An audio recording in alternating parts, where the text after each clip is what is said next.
ओम शांति।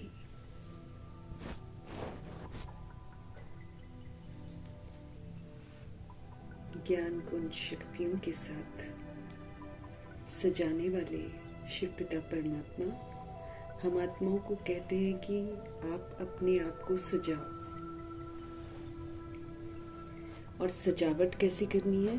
बाबा कहते हैं कि जो लक्ष्य दिया हुआ है, जैसी चलन लक्ष्मी नारायण जी की सतयुग में होगी, वैसी चलन यहाँ पर धारण करो संगम युग में। जब हम ज्ञान गुण शक्तियों को धारण करेंगे तो बाबा कहते फिर हमारी चलन कैसी हो जाएगी?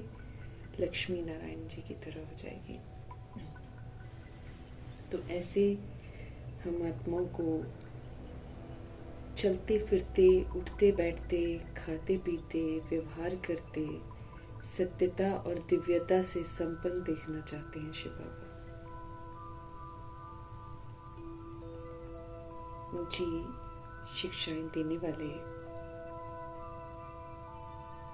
सत्यम शिवम सुंदरम जी का हम तहे दिल से धन्यवाद करेंगे। उनकी श्रीमत पर एक्यूरेसी से चलकर अपना श्रृंगार करने वाले व्यक्त ब्रह्मा, अव्यक्त ब्रह्मा, गुप्त बड़ी माँ, big brother, great great grandfather का रोल प्ले करने वाली आत्मा जी का धन्यवाद करेंगे। धन्यवाद करते हुए दोनों जबरदस्त लाइट्स को हाजिर नाजिर करते हुए मीठे परमात्मा जी के मीठे महावाक्य हम उन्हीं से समझेंगे। उनके महावाक्यों की जो मिठास है, ये पूरे वायुमंडल में फैले, तत्वों में फैले, प्रकृति में फैले। दिल से दुआ करेंगे मीठे परमपिता परमात्मा के महावाक्यों की जो मिठास है वो यूनिवर्स में मौजूद सभी आत्माओं तक पहुँचे। उन आत्माओं तक पहुँचे जो इस समय वृद्ध शरीरों में हैं, मोहताज हैं। सभी आत्माओं का बुद्धि का योग अब देहधारियों से हटे और परमपिता परमात्मा जी के साथ लगे। ये दिल से दुआ करेंगे। मीठे परमात्मा जी की मीठी मुरली की मिठास उन आत्माओं तक पहुँचे जो हम आत्माओं के साथ नकारात्मकता से जुड़े हुए हैं। उन आत्माओं का बुद्धि का योग हम आत्माओं से हटे और परमपिता परमात्मा जी के साथ लगे। उन आत्माओं तक मिठास पहुँचे जो हमारे साथ लौकिक में कनेक्टेड है। उन आत्माओं का भी बुद्धि का योग हम आत्माओं से हटे और परमपिता परमात्मा जी के साथ लगे। मीठे परमात्मा की मीठी मुरली की मीठी मिठास जो है वो उन आत्माओं तक पहुँचे जो रोज़मर्रा की ज़िंदगी में अपने शरीर छोड़ रही हैं, आकारी शरीरों में हैं। उन आत्माओं तक प्रभु जी की मिठास पहुँचे जो गर्भ जेल में प्रवेश कर गए हैं। उन आत्माओं तक मिठास पहुँचे जो हॉस्पिटल में पीड़ित अवस्था में हैं, घरों में पीड़ित अवस्था में हैं, जो प्राकृतिक आपदाओं की शिकार हो गई हैं, जो दैहिक हिंसाओं की शिकार हो गई हैं, जो माया के प्रकोप के कारण अलबेली हो गई हैं, जो तंत्र मंत्र के प्रकोप से अलबेली हो गई हैं। सभी आत्माओं तक प्रभु जी की मिठास पहुँचे। वह मार्ग में जो चली गई हैं उन आत्माओं तक पवित्रता की मिठास पहुँचे। उन कुमार कुमारियों के शरीरों में जो मौजूद हैं, जो छोटे शरीरों में विराजमान आत्माएं हैं, उन आत्माओं तक भी प्रभु जी की मिठास पहुँचे। अपनी संस्था बनाकर खुद गुमराह होकर दूसरों को भी गुमराह कर रहे हैं, ऐसी आत्माओं तक भी प्रभु जी की मिठास पहुँचे। भिन्न भिन्न सत्ताओं के प्रति, भिन्न भिन्न वर्गों के प्रति प्रभु जी की मिठास पहुँचे। जो देह के नाम पर, धर्म के नाम पर, जाति के नाम पर भेदभाव जो कर बैठे हैं, जो बटी हुई आत्माएं हैं, उन तमाम आत्माओं तक प्रभु जी की समझ पहुँचे। मीठे परमात्मा जी की पवित्रता की मिठास उन आत्माओं तक पहुँचे जो दैहिक धंधे करते हैं, दैहिक धंधे करवाते हैं, वैश्याएं हैं, कुब्जाएं हैं और अहिल्याएं हैं और गणिकाएं हैं। सब तक प्रभु जी की समझ पहुँचे। किन्नरों तक प्रभु जी की समझ पहुँचे। यादव कौरव यवन बन गई जो आत्माएं हैं, सब तक प्रभु जी की मिठास पहुँचे। भूत प्रेत आत्मा बनकर जो इधर उधर भटक रही हैं, उन तक भी प्रभु जी की मिठास पहुँचे, ताकि उन आत्माओं का ध्यान अब इधर उधर भटकन से हटे और परमपिता परमात्मा जी के साथ लगे। वो आत्माएं भी पवित्र बने। उनको जो अपने वश में करती हैं ये तांत्रिक आत्माएं, इन आत्माओं को भी सद्बुद्धि आए, अघोरियों को भी सद्बुद्धि आए। सभी का बुद्धि का योग जो है सत्य परमपिता परमात्मा जी के साथ लगे। सभी आत्माएं पवित्र बने। दिल से दुआ करेंगे मीठे परमात्मा जी की मिठास उन जगहों पर पहुँचे जो अब जहाँ अभी तक प्रभु का संदेश ही नहीं पहुँचा है। हर आत्मा प्रभु की बने। और हम सब अपने लिए भी दिल से दुआ करेंगे कि जो मीठे परमात्मा हम आत्मा को समझ देते हैं, वो समझ हमारी बुद्धि में बरकरार रहे और हम आत्माएं उसी समझ के प्रमाण चले। इन्हीं दुआओं के साथ हम सब देखेंगे आज हमारे मीठे मीठे परमपिता परमात्मा किस विधि से पवित्रता की मिठास धारण करने की समझ देते हैं। मीठे मीठे बाबा बोले, मीठे बच्चे, रोज विचार सागर मंथन करो। जो भी बाबा हमको बताते हैं, अगर वो हमको कुछ करने को कह रहे हैं तो क्यों कह रहे हैं, उससे हमें क्या लाभ होगा, और अगर हम श्रीमत पर नहीं चलेंगे तो क्या होगा। जितना हम ज्ञान की गहराइयों में जाएंगे, जितना उस पर विचार करेंगे, जितना हम उसका मंथन करेंगे, उतना वो बाबा की शिक्षाएं मुझ आत्मा के चित्त पर बैठेंगी, और जितना चित्त पर बैठेंगी उतना हम उसको अमल में लाएंगे और अपने आप को हम संपूर्ण परिवर्तन कर पाएंगे। तो मीठे मीठे बाबा बोले, मीठे बच्चे, रोज विचार सागर मंथन करो। जो हम पढ़ते हैं उस पर विचार करना है, मंथन करना है, गहराइयों में जाना है। अगर हम विचार सागर मंथन करेंगे तो हमको आत्मिक प्रसन्नता होगी, फिर हमको झुकने में, मुड़ने में, अपने आप को मोल्ड करने में दिक्कत नहीं होगी। सहज हम करेंगे, और जब हम दूसरी सोल्स के सामने फुल स्टॉप लगा देंगे और प्रभु चिंतन, ज्ञान चिंतन करेंगे, किसी के गलत करने पर भी हम डिस्टर्ब नहीं होंगे ना, आत्मिक प्रसन्नता होगी हमको। क्योंकि जब हम डिस्टर्ब नहीं होंगे, जब हम क्वेश्चन करेक्शन नहीं करते हैं, जब हम रिएक्ट रिजेक्शन नहीं करते हैं, तो हम एक्चुअली अपने को सेफ रखते हैं, और मना हम को दाग नहीं लगता है, बेदाग बनते हैं। और जो दूसरी सोल है जो दाग से भरी पड़ी है, उसको भी सहयोग देते हैं ताकि उसका भी दाग मिट जाए। हमारे सहन करने से, हमारे फुल स्टॉप लगाने से हमारा तो लाभ होगा ही होगा, लेकिन सबसे बड़ी बात है कि जो सोल दागों वाली बन गई है, या जो कलयुग और द्वापर युग में प्रवेश करती है ड्रामा में, उस आत्मा को भी सुधरने का सहयोग मिलेगा।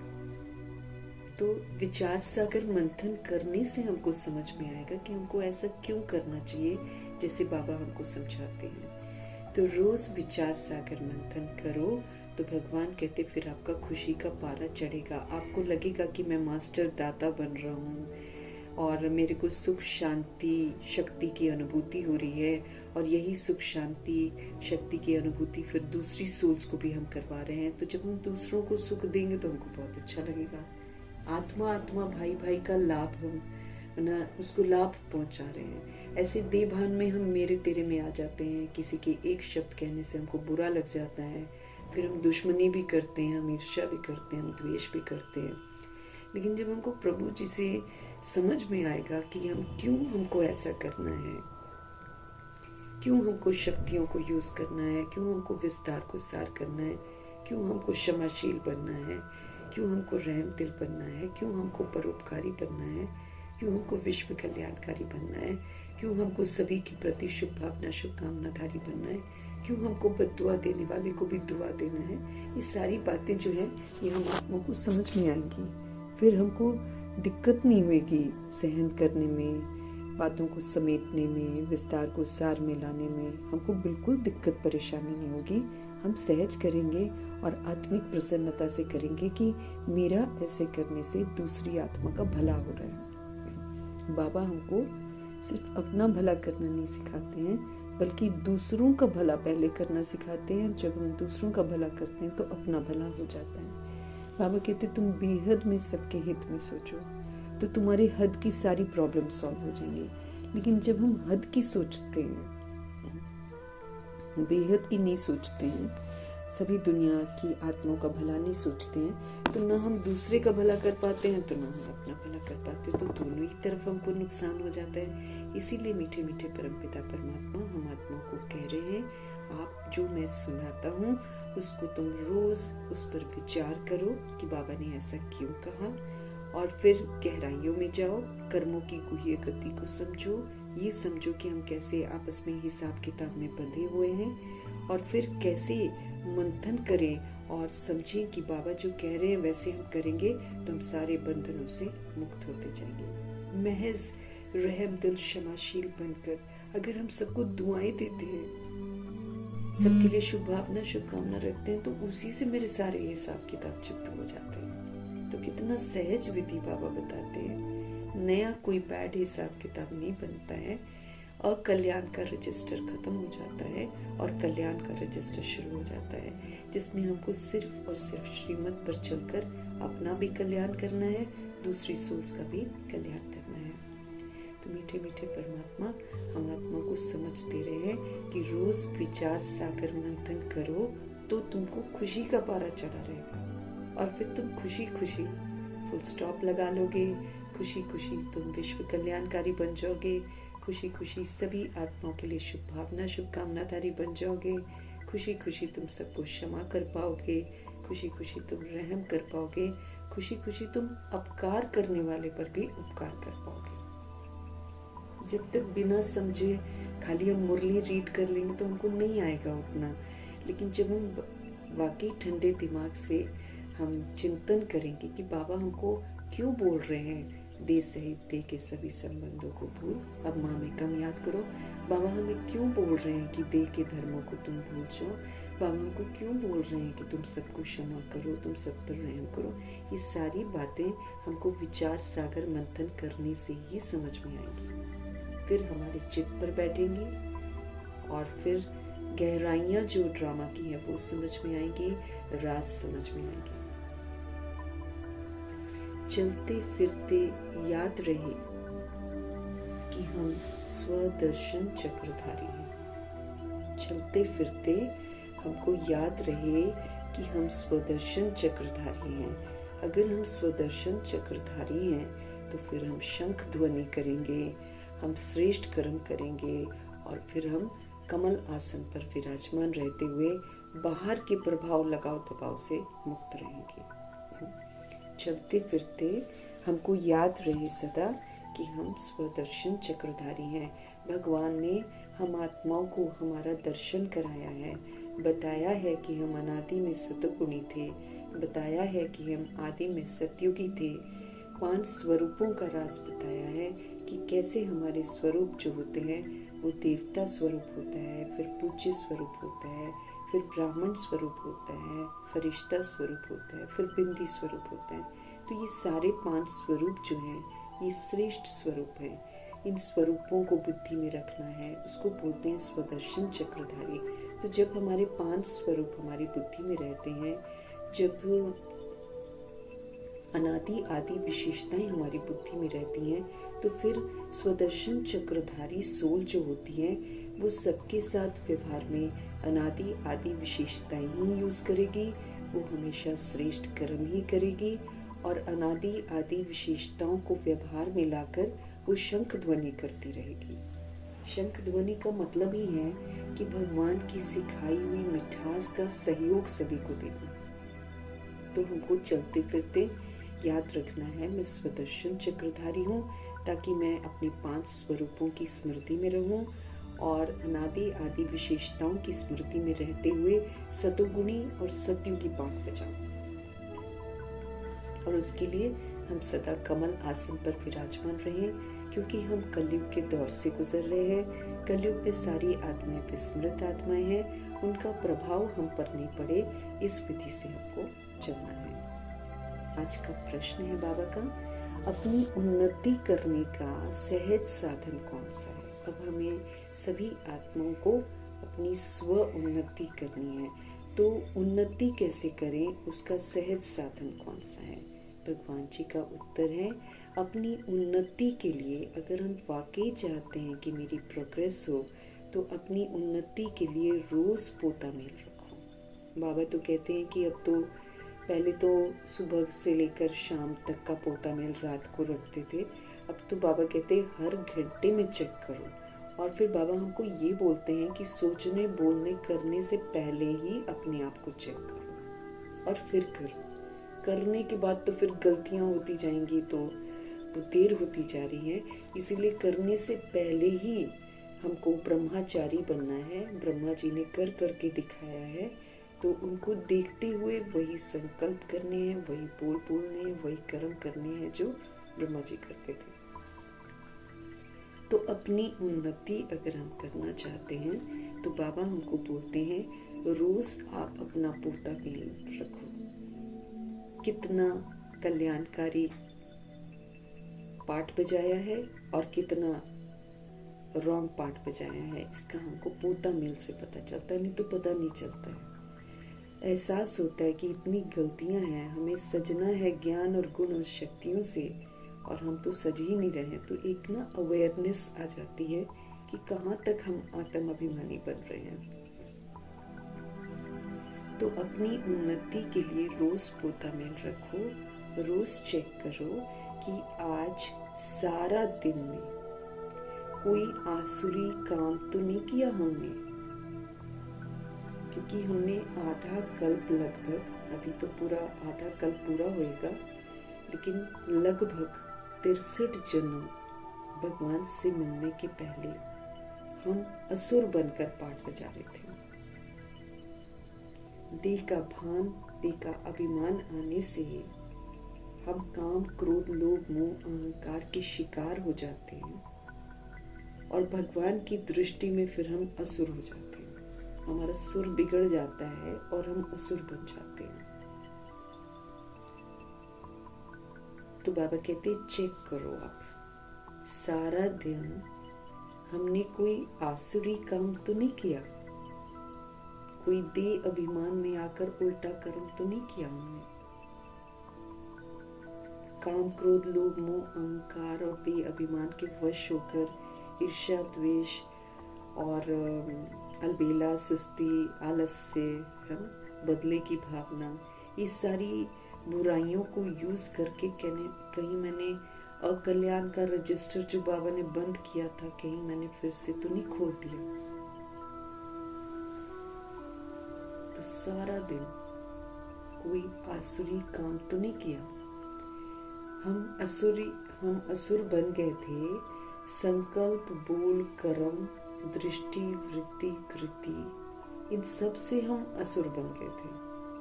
अब बड़ा ध्यान रखना है हमको कि हमारे संकल्प, बोल, कर्म जो है अब आसुरी नहीं होने चाहिए, अर्थात दैहिक नहीं होने चाहिए। तो आज सारा दिन कोई आसुरी काम तो नहीं किया। जैसे स्टूडेंट जो है वो अपना रजिस्टर रखते हैं, ऐसे हम भी तो गॉडली स्टूडेंट्स हैं, हम भी गॉडली बच्चे हैं और गॉड के सिखाए हुए आचरण पर चल रहे हैं। तो हमको तो अपना रजिस्टर और भी मेंटेन करना है। इसलिए बाबा बोल रहे हैं जैसे स्टूडेंट जो है वो अपना रजिस्टर रखते हैं, ऐसे तुम बच्चे भी दैवी गुणों का रजिस्टर रखो, तब तुम्हारी उन्नति होती रहेगी।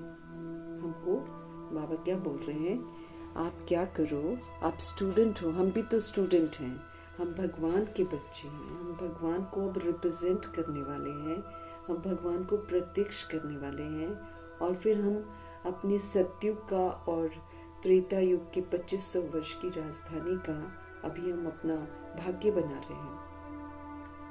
जैसे आज मैंने पढ़ा 69 में कि मुरली में बाबा ने बोला कि तुम्हारी जो चलन है ना, वो जो सतयुग में लक्ष्मी नारायण होते हैं ना, उनके जैसी होनी चाहिए। अभी संगम युग में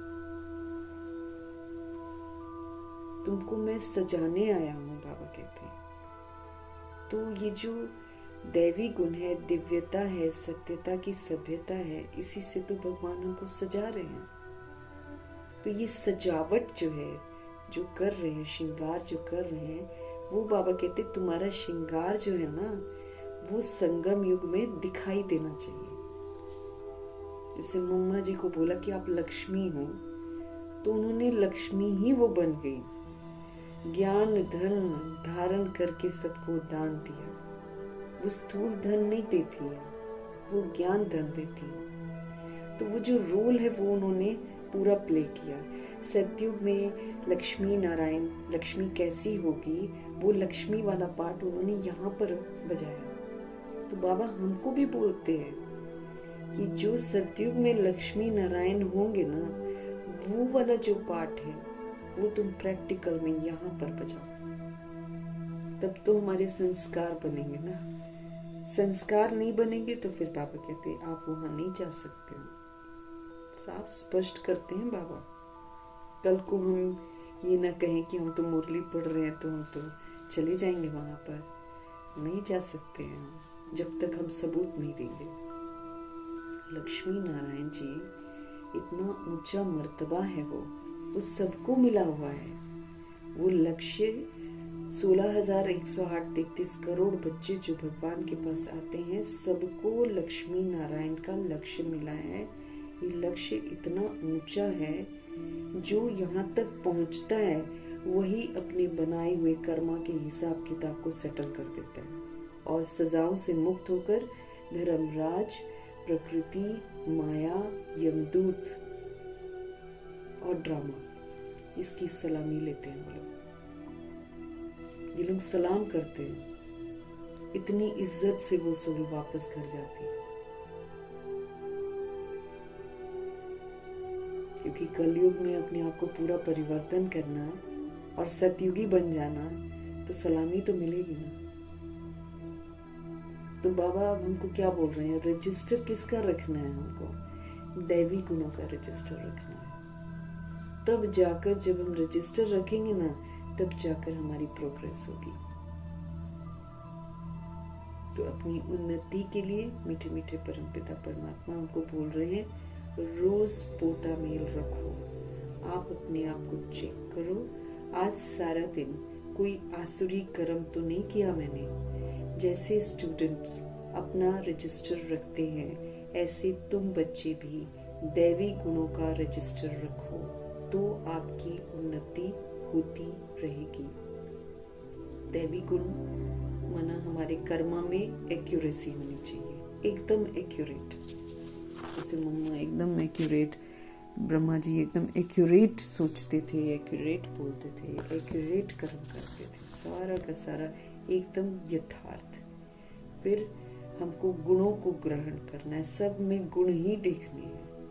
हमको सभी आत्माओं के साथ संतुष्ट रहना है, चाहे वो गंदा पाठ बजा रही है तो भी संतुष्ट रहना है, क्योंकि उसको तमोगुणी पाठ मिला हुआ है। उसने आते ही जब भी पाठ बजाया होगा, जब वो आई होगी, उसने तमोगुणी रिकॉर्डिंग करी है। इसीलिए हम किसी को दोष नहीं दे सकते हैं। हर आत्मा अपने अपने समय पर ड्रामा में प्रवेश करती है। हम रहम दिल बन करके उसको क्षमा करके उसको दिव्यता का सहयोग जरूर दे सकते हैं। तो सभी आत्माओं से हमको संतुष्ट रहना है, हमको सदा प्रसन्न रहना है, हमको सदा ईमानदार रहना है। ईमानदार मतलब जो बाबा कहे वही करना, ये है ईमानदारी। हमको अपकारी पर भी उपकार करना है। हमको सदा निश्चिंत रहना है, क्यों, क्या, कैसे, ऐसे वैसे चिंता फिक्र नहीं करनी है। हमको सदा निश्चिंत रहना है। हमको स्वच्छ रहना है। स्वच्छ मतलब पुराना जो हमारा व्यवहार था उसका एक अंश भी हमारे अंदर नहीं होना चाहिए। स्वच्छ एकदम आत्मा बनकर पाठ बजाना है, स्वच्छ रहना है। हमको साहसी रहना है, क्योंकि कलयुग के दौर में रहते हुए हिम्मत से सब कुछ का सामना करते हुए प्रभाव मुक्त, लगाव मुक्त, दबाव मुक्त रहने के लिए और दिव्यता सत्यता का सहयोग देने के लिए हिम्मत चाहिए, साहसी। क्योंकि माया के तूफान आएंगे, परिस्थितियों के तूफान आएंगे, हर चीज में हमको हिम्मत रखनी है, अचल अडोल रहने की। तो साहसी बनना है, न्यारा रहना है। किसी के साथ मेरा कोई दैहिक रिश्ता नहीं है। कर्म अच्छे करने हैं, लेकिन कभी भी कर्म का चिंतन नहीं करना है कि मैंने किया मैंने किया। न्यारे, दृढ़ता रखनी है। जो हम प्रॉमिस करते हैं बाबा को, उसको बखूबी करना है और रोज दृढ़ता रखकर आत्म अभिमानी होकर पाठ बजाना है। जिम्मेवारी, हम बिगड़े तो जग बिगड़ा, अब हम सुधरेंगे तो जग सुधरेगा। जिम्मेवारी को समझना है और इसको निभाना है। अनुशासन, बहुत डिसिप्लिन रहना है। मम्मा बहुत डिसिप्लिन थी, बाबा बहुत डिसिप्लिन थे, टाइम नहीं वेस्ट करते थे वो लोग। बहुत डिसिप्लिन, इस समय ये, इस समय ये, इस समय करना ही करना है, बियॉन्ड लिमिट जाना ही नहीं है। डिसिप्लिन, अनुशासन। सरल रहना है, जिद नहीं करनी है, एडजस्ट कर लेना है सबके साथ। गंभीरता, मजाक में नहीं लेना है जिंदगी को, गंभीरता से पुरुषार्थ करना है, अहंकार कभी नहीं करना है हमको। स्फूर्ति, एक्टिव, आलसी नहीं। अहिंसा, किसी भी तरह की हिंसा नहीं करनी। बाबा ने बोला ना, खून करना, विवेक का खून नहीं करना। बाबा ने जो विवेक दिया है उसी प्रमाण चलना है। अब आत्मा समझकर पाठ बजाना है, आत्मा के गुणों को यूज करना, शूद्रों के गुणों को यूज करके, अवगुणों को यूज करके चोरी नहीं करनी है, झूठ नहीं बोलना है। आत्मा है, शरीर बोल रहे हैं मैं शरीर हूं, झूठ नहीं बोलना है। ये जो समय है प्राप्तियों का समय है, इसको वेस्ट करके अपने साथ ठगी नहीं करनी है। दूरदर्शी होना है भैया, आज हम जो कर रहे हैं इसका परिणाम हम ही भुगतेंगे। दूरदर्शी, गलत काम नहीं करना है, निर्भय रहना, भगवान साथ है, सत्य मार्ग पर चलना है, सत्य मार्ग पर चलने से डरना नहीं है। सभी को सहयोग देना है, किसका? सुख का, शांति का, प्रेम का, आनंद का, शक्तियों का, जो भगवान से मिल रहा है, सर्व खजानों का सहयोग देना है। उदारता, बड़ा दिल रखना है, किसी ने कुछ कह दिया कोई बात नहीं, हम आत्मिक प्रसन्नता में रहते हुए उसको आत्मिक सहयोग देंगे। बड़ा दिल, उदारता, शुभ भावना तो देनी ही देनी है। फिर बाबा ने बोला सम्मान देना है सबको, सबको आत्मा रूप में देखना है, छोटा बड़ा जितने भी हैं, सब छोटे बड़े शरीरों में जो आत्माएं हैं, सबको आत्मा रूप में देखकर, स्वमान में रहकर, स्वमान में देखते हुए उसका सम्मान करके उससे बात करनी है। तू तड़ा करके, पागल बागल, ये बेसमझ, है ना, इस तरह के बोल बोल कर हम अपने आप को ही नुकसान पहुंचाते हैं। ये नहीं बोलना, सम्मान देना है सबको, नम्रचित रहना है सबके साथ, नम्रता से बात करनी है, त्याग, है ना, मान शान नाम का त्याग, अंतर्मुखी होकर रहना है। अब बाह्य मुक्ता से हट जाना है, बाहर की दुनिया में फंसे रहेंगे तो हम तो कुछ कर नहीं पाएंगे। अंतर्मुखी, आत्मा की दुनिया और परमात्मा की दुनिया में हमको रहना है, हल्का रहना है हमको, भारी नहीं होना व्यवहार में ना, सहज सरल हल्के, सहनशील रहना है, सादगी में रहना है, सोच की सादगी, पहनावे की तो सादगी होती है, लेकिन संकल्पों की भी सादगी, उसमें कॉम्प्लिकेशंस नहीं होना चाहिए, क्यों क्या कैसे नहीं होना चाहिए। रहम दिल बनना है। फिर स्वतंत्र, अर्थात किसी का गुलाम नहीं बनना है। किसी ने डिस्टर्ब किया, मैं डिस्टर्ब हो गई, मैं तो गुलाम हो गई उसकी। किसी ने मुझसे गलत बोल बुलवा दिए, मैं तो गुलाम हो गई उसकी। कोई कुछ भी करे लेकिन हमको डिस्टर्ब ना कर पाए। स्वतंत्र आत्मा, नियमितता, जितने नियम है ईश्वरीय नियम, उसी के अनुसार चलना, भगवान का आज्ञाकारी बनकर चलना, भगवान के फरमानों पर चलना, एक बाप दूसरा न कोई की वफादारी दिखाना, धैर्यवत रहना, आज नहीं हुआ कल हो जाएगा, लेकिन करते जाना, धैर्यवत, शालीन, पोलाइट रहना, सभी के साथ बहुत पोलाइट रहना, एक जैसा व्यवहार सबके साथ करना है, पवित्र, श्रेष्ठ, जी श्रीमत पर चलना मतलब श्रेष्ठ, और पवित्रता तो संपूर्ण पवित्रता, आत्मविश्वास, कल पहले भी हम विजयी थे, अभी भी हम बन रहे हैं, बनेंगे ही बनेंगे, आत्मविश्वास, सेल्फ कॉन्फिडेंस, मधुरता, सारा दिन देखना है कैसे बोल मैंने बोले, सुखदाई बोल बोले, वरदानी बोल बोले, मधुरता, अंदर की मधुरता, सिर्फ बाहर की नहीं। कई लोग तो मीठा बोल लेते हैं, अंदर में पूरी दुश्मनी रखते, वैसा मीठा नहीं, अंदर बाहर मधुरता, सत्यता और दिव्यता की मधुरता, अथक, कभी भी थकना नहीं है, हर्षित मुख, थकना किस में नहीं है, मना कोई बैड करे जा रहा है और हम अच्छा करते जाएं, इस करने में हमको थकना नहीं है, अथक होना है, मना अपनी तपस्या में अथक रहना है। और फिर बाबा कहते हमेशा ही खुश रहना है। ये दैवी गुण है, मेन दैवी गुण जो 36 गुण है, यूं तो और भी गुण है, लेकिन ये 36 गुण है जिसकी चेकिंग हमको रोज करनी है कि रोज जो दिनचर्या मैंने की है उसमें ये गुण थे। अब ये तुरंत तो आते नहीं है, 1 दिन यूज़ करेंगे, फिर 2 दिन यूज़ करेंगे, फिर 3 दिन यूज़ करेंगे। इसके बीच में हमारी परीक्षाएं भी होती जाएंगी, विघ्न भी पड़ते जाएंगे, लोग हमारे साथ गंदा व्यवहार करेंगे, गंदे बोल बोलेंगे। उसमें देखा जाएगा कितना मैंने इन दैवी गुणों को बरकरार रखा। इसलिए बाबा बोल रहे हैं, ऐसे तुम बच्चे भी दैवी गुणों का रजिस्टर रखो। सारे दिन में देखो कि ये 36 गुण मैंने यूज किए, तब जाकर बाबा कहते हैं उन्नति होगी। फिर जो नहीं किए उसको फिर अगले दिन ध्यान रखना है कि ये चीज तो मेरे में नहीं होनी चाहिए, कुछ भी गलत है तो ये तो मेरे में नहीं होना चाहिए। फिर हम अपना ध्यान रखेंगे ना, पोता मिल रहेगा तो ध्यान रखेंगे, पोता मिल नहीं रहेगा तो फिर तो गए हम।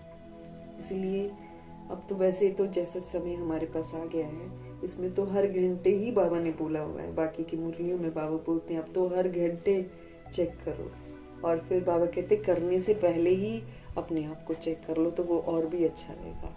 करने से पहले ही सोच लो कि ये सोचना चाहिए कि नहीं सोचना चाहिए, ऐसा मुझे बोलना चाहिए कि नहीं बोलना चाहिए, ऐसे कर्म मुझे करने चाहिए कि नहीं करने चाहिए, पहले ही बाबा कहते सोच लो। तो दैवी गुणों का रजिस्टर हमको रखना है, तब हम अपना भी कल्याण करेंगे, औरों का भी कल्याण कर सकेंगे। गीत है, दूर देश का रहने वाला आया देश पराए। इस पराए देश में हमारे शिव पिता परमात्मा दूर देश से आए। ओम शांति। बच्चे जानते हैं दूर देश किसको कहा जाता है? परम धाम, निर्वाण धाम, शांति धाम, मूल वतन, ब्रह्मलोक, जहाँ कोई भी देहधारी पहुंच नहीं सकता, कोई साइंस घमंडी पहुंच नहीं सकता, इतना दूर है वो धाम। तो बच्चे जानते हैं दूर देश किसको कहा जाता है? दुनिया में एक भी मनुष्य जानता नहीं है। ये भक्ति में गीत जरूर बना है, दूर देश के रहने वाला आया देश पर आए, परंतु अर्थ थोड़ी समझते हैं और दूर देश भी नहीं समझते हैं। एक भी मनुष्य नहीं जानता है दुनिया में, भल कितना भी बड़ा विद्वान क्यों न हो, कितना भी बड़ा पंडित क्यों न हो, ये जो अर्थ है गीतों के, ये तो कोई भी नहीं जानता। ये तो अर्थ भगवान ही आकर हमको बताते हैं। बल कितना भी बड़ा विद्वान हो, कितना भी बड़ा पंडित हो, इनका अर्थ नहीं समझते हैं। तुम बच्चे समझते हो। बाप जिसको सब मनुष्य मात्र याद करते हैं कि हे भगवान, वो जरूर ऊपर मूल वतन में है और किसको भी ये पता ही नहीं है। तुम बच्चे समझते हो कि बाप जिसको सब मनुष्य मात्र दुनिया में याद करते हैं ना कि हे भगवान, वो जरूर ऊपर मूल वतन में है ना। मूल वतन मीन्स हमारा ओरिजिनल, जहाँ पर हम अपनी ओरिजिनल स्टेट में रहते हैं, वो वतन जहाँ पर निराकार सोल्स रहती हैं। और किसको भी ये पता नहीं है। इस ड्रामा के राज को भी अभी जाकर हम बच्चे समझते हैं, जब बाबा आकर हमको समझाते हैं, नहीं तो हमको भी नहीं मालूम था। शुरू से लेकर अभी तक जो भी हुआ है और जो होने का है, सब अब हमारी बुद्धि में है। शुरू से लेकर बाबा कहते जो हुआ है और जो होने का है ना, वो सब हमारी बुद्धि में है। ये सृष्टि चक्र कैसे फिरता है, वो बुद्धि में हमारे रहना चाहिए। ये सृष्टि चक्र कैसे फिरता है, ये हमारी बुद्धि में रहना चाहिए। तुम बच्चों में भी नंबरवार सब समझते हैं। 16,138 करोड़ बच्चे भी नंबरवार ही समझते हैं। सबको एक जैसा समझ में नहीं आता है। विचार सागर मंथन नहीं करते हैं ना, इसलिए बाबा कहते खुशी का पारा भी नहीं चढ़ता है। बस खाली सोचते हैं भगवान ने कह दिया है देह सहित देह के सभी संबंधों को भूलो, हम कैसे भूले, है ना। वो वाला खुशी नहीं आता है कि क्यों बाबा बोल रहे हैं। क्यों? क्योंकि बाबा बोलते विचार सागर मंथन करते ही नहीं है, गहराइयों में जाते ही नहीं है, तो कहाँ से समझ में आएगा। इसलिए खुशी भी नहीं होती है। पढ़ पढ़ के हर्षित नहीं रहते हैं, मायूस रहते हैं।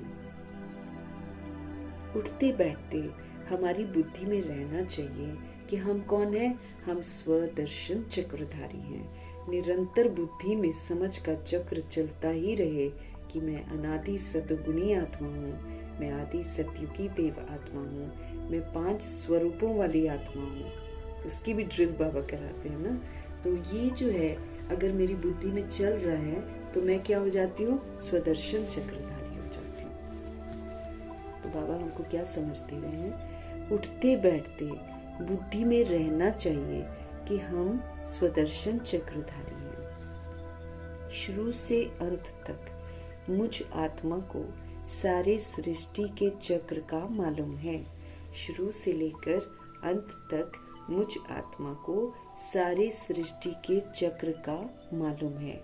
भल तुम यहाँ बैठे हो, बुद्धि में मूल वतन याद आता है। हम यहाँ पर बैठे हैं लेकिन मूल वतन बुद्धि में याद आता है कि वो मेरा घर है, वो है हमारा स्वीट साइलेंस होम। उसको निर्वाण धाम भी बोलते हैं क्योंकि वहाँ पर हम वाणी में नहीं रहते हैं ना, वो वाणी से परे धाम है क्योंकि हमको ऑर्गन्स नहीं होता है।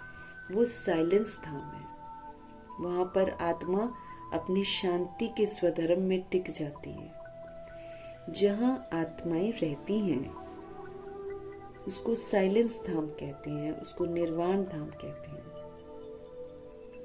जहाँ पर सोल्स रहती हैं। तुम बच्चों की बुद्धि में झट आ जाता है और कोई को पता नहीं। बल कितने भी शास्त्र आदि पढ़ते सुनते रहे हैं, फायदा कुछ भी नहीं है। बल कितने भी शास्त्र आदि पढ़ते सुनते रहे हैं, फायदा तो कुछ भी नहीं है।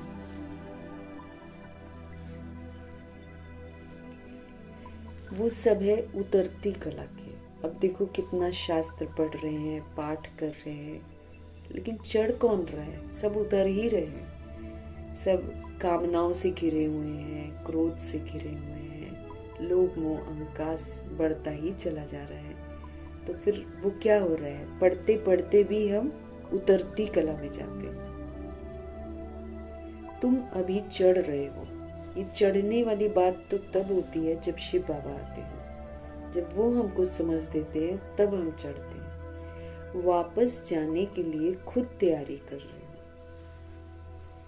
हम तो मरने की तैयारी कर रहे हैं, बॉडी से निकलने की तैयारी कर रहे हैं। तो हम क्या कर रहे हैं? हम तैयारी वापस घर जाने की खुद ही कर रहे हैं। समझ के साथ ये जो रस्सियां मैंने बांध रखी हैं बंधनों की, इसको हम समझ से खुद ही खोल रहे हैं। तो बाबा कह रहे हैं वापस जाने के लिए खुद तैयारी कर रहे हो। ये पुराना कपड़ा है, ये जो शरीर है ये मेरे ड्रामा की ड्रेस है, ये अब पुराना हो गया, ये आयरन एजेड तत्वों से बना हुआ है। तो पुराना शरीर रूपी कपड़ा छोड़कर अब हमको घर जाना है। अब ये सतयुगी शरीर तो है नहीं, ये तो कीड़े और गंदगी से भरा हुआ शरीर है। तो इसलिए इसको पुराना कपड़ा बोलते हैं।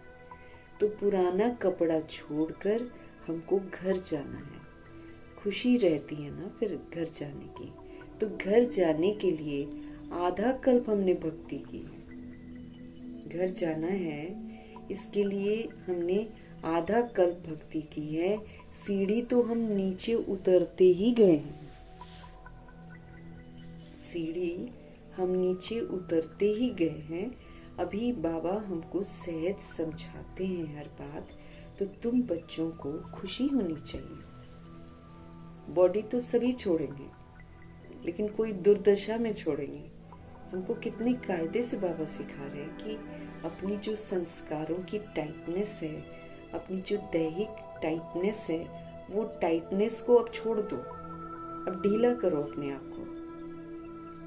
कितने कष्टों से कई लोग शरीर छोड़ते हैं, तो वो कष्ट ना हो ना हमको, हम आराम से शरीर को छोड़ते हैं। तो सीढ़ी नीचे ही उतरते ही गए हैं। अभी बाबा हमको सहज हर बात समझाते हैं। तुम बच्चों को खुशी होनी चाहिए। बाबा भगवान हमको पढ़ाते हैं तो ये खुशी बहुत रहनी चाहिए। बाप सम्मुख पढ़ा रहे हैं, बाप हमको सम्मुख पढ़ा रहे हैं। बाबा जो सभी का बाप है वो हमको फिर से पढ़ा रहे हैं। बाबा जो सभी का बाप है वो हमको फिर से पढ़ा रहे हैं। अनेक बार उन्होंने हमको पढ़ाया है।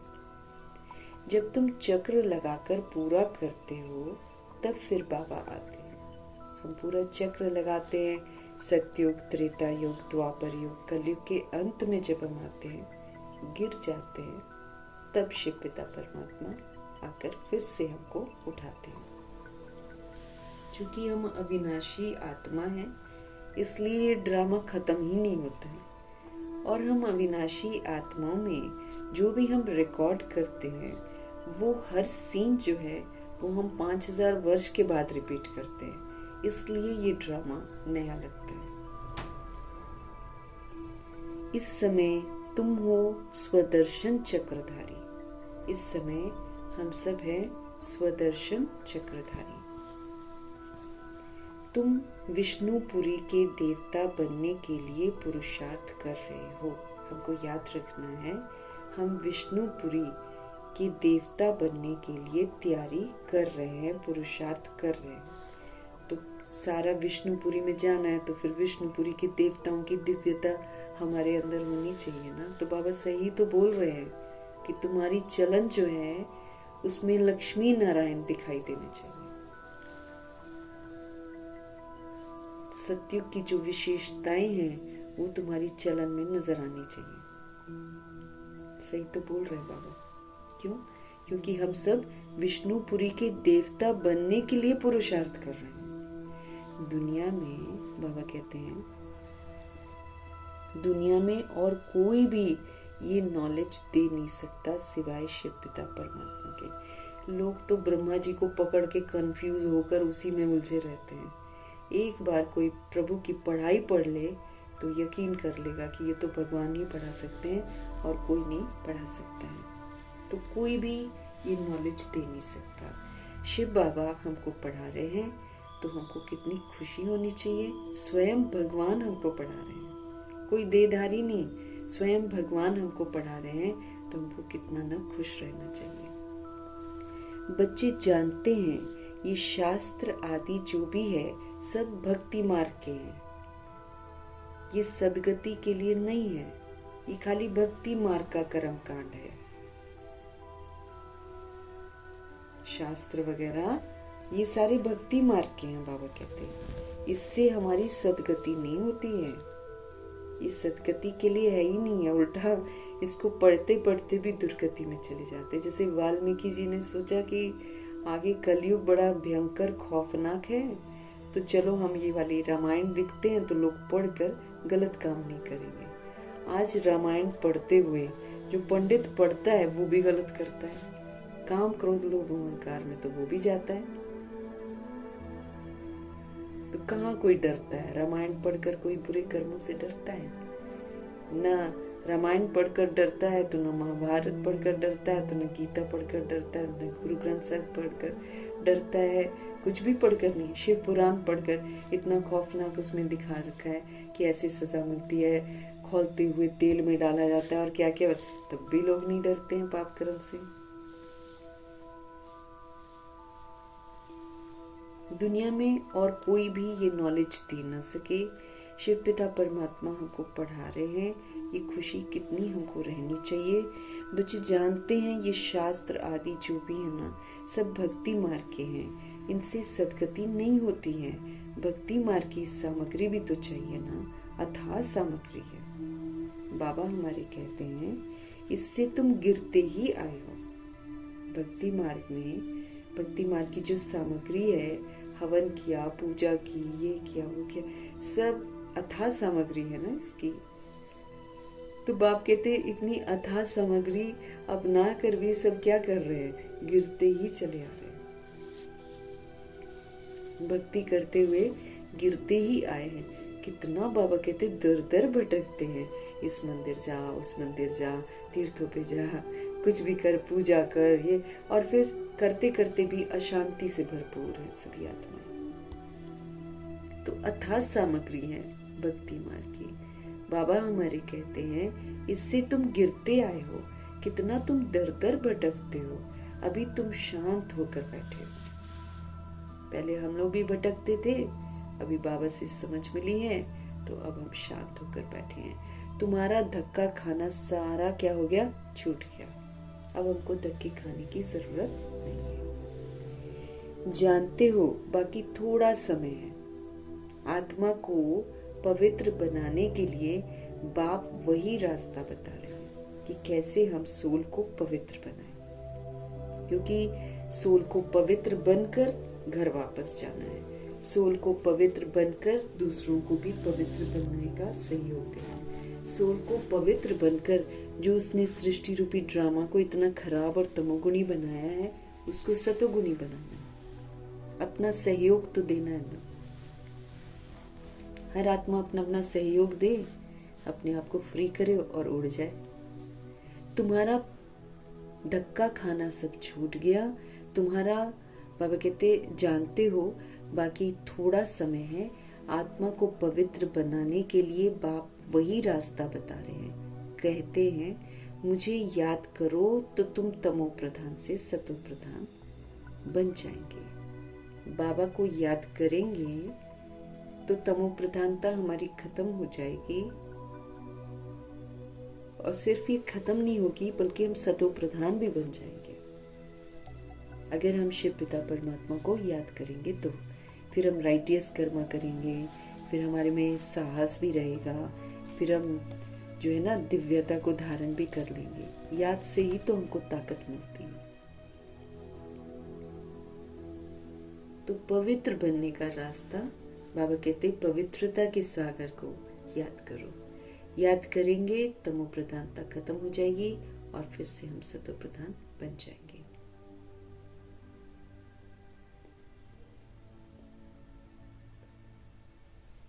और जब सतो प्रधान बनेंगे फिर सतो प्रधान दुनिया में आकर हम राज्य करेंगे। ये रास्ता जो बाबा हमको बताते हैं, ये कल्प कल्प अनेक बार बाप ने बताया है। हर 5000 वर्ष के बाद बाबा आते हैं, हमको ये वाला राज समझाते हैं। तो ये जो पवित्र बनने का रास्ता है, ये जो वापस घर जाने का रास्ता है, मुक्ति जीवन मुक्ति का रास्ता है, ये सतो प्रधान दुनिया में जाने का जो रास्ता है ना, ये कल्प कल्प अनेक बार शिव पिता परमात्मा ने आकर हमको बताया है। फिर अपनी अवस्था को भी हमको देखना है। हमें अपनी अवस्था को भी देखना है। स्टूडेंट पुरुषार्थ कर अपने को होशियार बनाते हैं ना, तो पढ़ाई का भी रजिस्टर होता है और चलन का भी रजिस्टर होता है। पढ़ाई का भी होता है तो हमारी चलन का भी रजिस्टर होता है।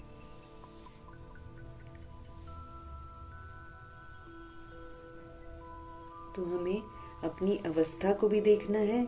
स्टूडेंट पुरुषार्थ कर अपने को होशियार बनाते हैं तो पढ़ाई का भी रजिस्टर होता है और फिर चलन का भी रजिस्टर होता है। यहाँ तुम्हें भी क्या करना है, दैवी गुण धारण करने हैं। हमको क्या करना है, हमको दैवी गुण धारण करने हैं। हमको रोज अपना पोता मेल रखना है। यहाँ तुम्हें भी दैवी गुण धारण करने हैं बाबा कहते, और इसका फिर पोता मेल रखना है ताकि हम चेक करें कि क्या हम धारण कर रहे हैं, हम असुर तो नहीं बन रहे। और अगर हम दैवी गुण नहीं धारण कर रहे हैं तो फिर हम असुर बन रहे हैं। तो आसुरी कर्म हमको नहीं करना है। इसलिए बाबा कहते रोज अपना पोता मेल रखो तो फिर आपकी उन्नति होगी। आज सारा दिन कोई आसुरी काम तो नहीं किया, हमको चेक करना है। हमको तो देवता बनना है ना।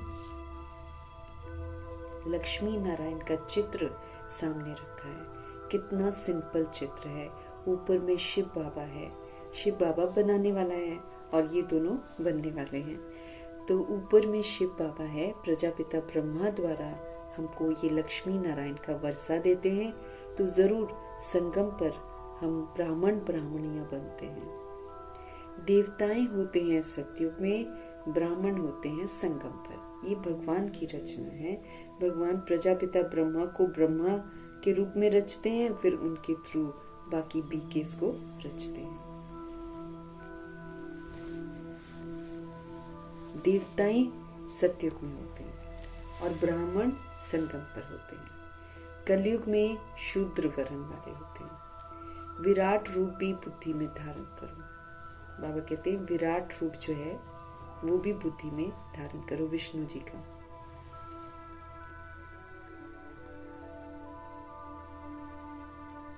हम अभी हैं ब्राह्मण चोटी, फिर देवता बनेंगे। ब्राह्मण सबसे टॉप में है। इधर कलयुग खत्म, उधर सतयुग आने वाला, बीच में सेंटर में 100 वर्ष के संगम युग में भगवान ब्राह्मणों की रचना करते हैं। इसीलिए ब्राह्मण जो हैं सबसे ऊंचे टॉप में हैं।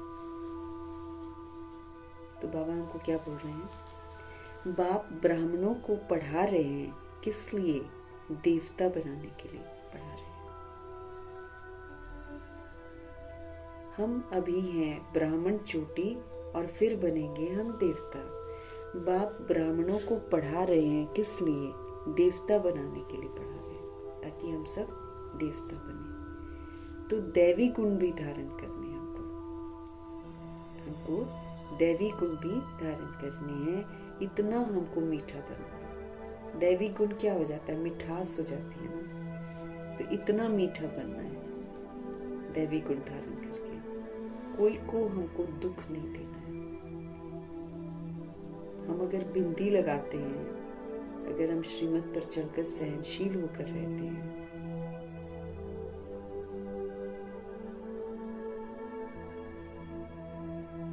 अब कह रहे हैं बाप ब्राह्मणों को पढ़ा रहे हैं देवता बनाने के लिए। तो दैवी गुण भी धारण हमको करने हैं ना।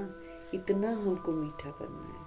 जिसने दैवी गुण धारण कर लिए वही मीठा है। कोई को दुख नहीं हमको देना है। तेज समझते हैं तो हम दुख देते हैं, दैहिक दृष्टि रखते हैं तो हम दुख देते हैं। ठेस पहुंचती है आप लोगों को ना। फिर हम काम क्रोध लोभ मोह अहंकार के वशीभूत होते हैं तो हम क्या करते हैं? दुख देते हैं। दुख कौन देता है? असुर दुख देते हैं। तो जैसे शरीर निर्वाह के लिए कुछ न कुछ तो काम किया ही जाता है ना, वैसे यहाँ भी हमको यज्ञ की सेवा करनी है। बाबा हमको क्या बोल रहे हैं? जैसे शरीर निर्वाह के लिए कुछ न कुछ तो काम किया ही जाता है ना, वैसे यहाँ भी यज्ञ की सेवा हमको करनी है। कोई बीमार है, सर्विस नहीं करते हैं तो उनकी फिर सर्विस करनी पड़ती है। समझो कोई बीमार है, शरीर छोड़ देते हैं, तुमको दुखी होने की, तुमको रोने की बात नहीं है। तुमको तो बिल्कुल ही शांति में बाबा की याद में रहना है। तुमको तो बिल्कुल ही शांति में बाबा की याद में रहना है। कोई आवाज नहीं, कोई आवाज नहीं करनी है हमको। कोई शरीर छोड़ता है, बीमार है, शरीर छोड़ता है ना, हमको आवाज नहीं करनी है। वो तो शमशान में ले जाते हैं तो आवाज करते जाते हैं, राम नाम संग है, राम नाम संग है, राम नाम सत्य है भी बोलते हैं ना। तो राम नाम संग है ना, और कुछ तो साथ तुम्हारे जाएगा नहीं। बॉडी तो गई, बॉडी को तो जला देंगे। अब वो समझ नहीं पाते कि वो किसको बोल रहे हैं, बस बोलते हैं एक दूसरे को देखकर। तो राम नाम संग है। तुमको कुछ भी कहना नहीं है किसी को, तुमको कुछ भी किसी को कहना नहीं है। तुम साइलेंस से विश्व पर जीत पाते हो। तुम साइलेंस से विश्व पर जीत पाते हो। उन्हों की है साइंस और तुम्हारी क्या है? साइलेंस। उन्हों की है साइंस और तुम्हारी है साइलेंस। तुम बच्चे ज्ञान और विज्ञान का भी यथार्थ अर्थ जानते हो, है ना।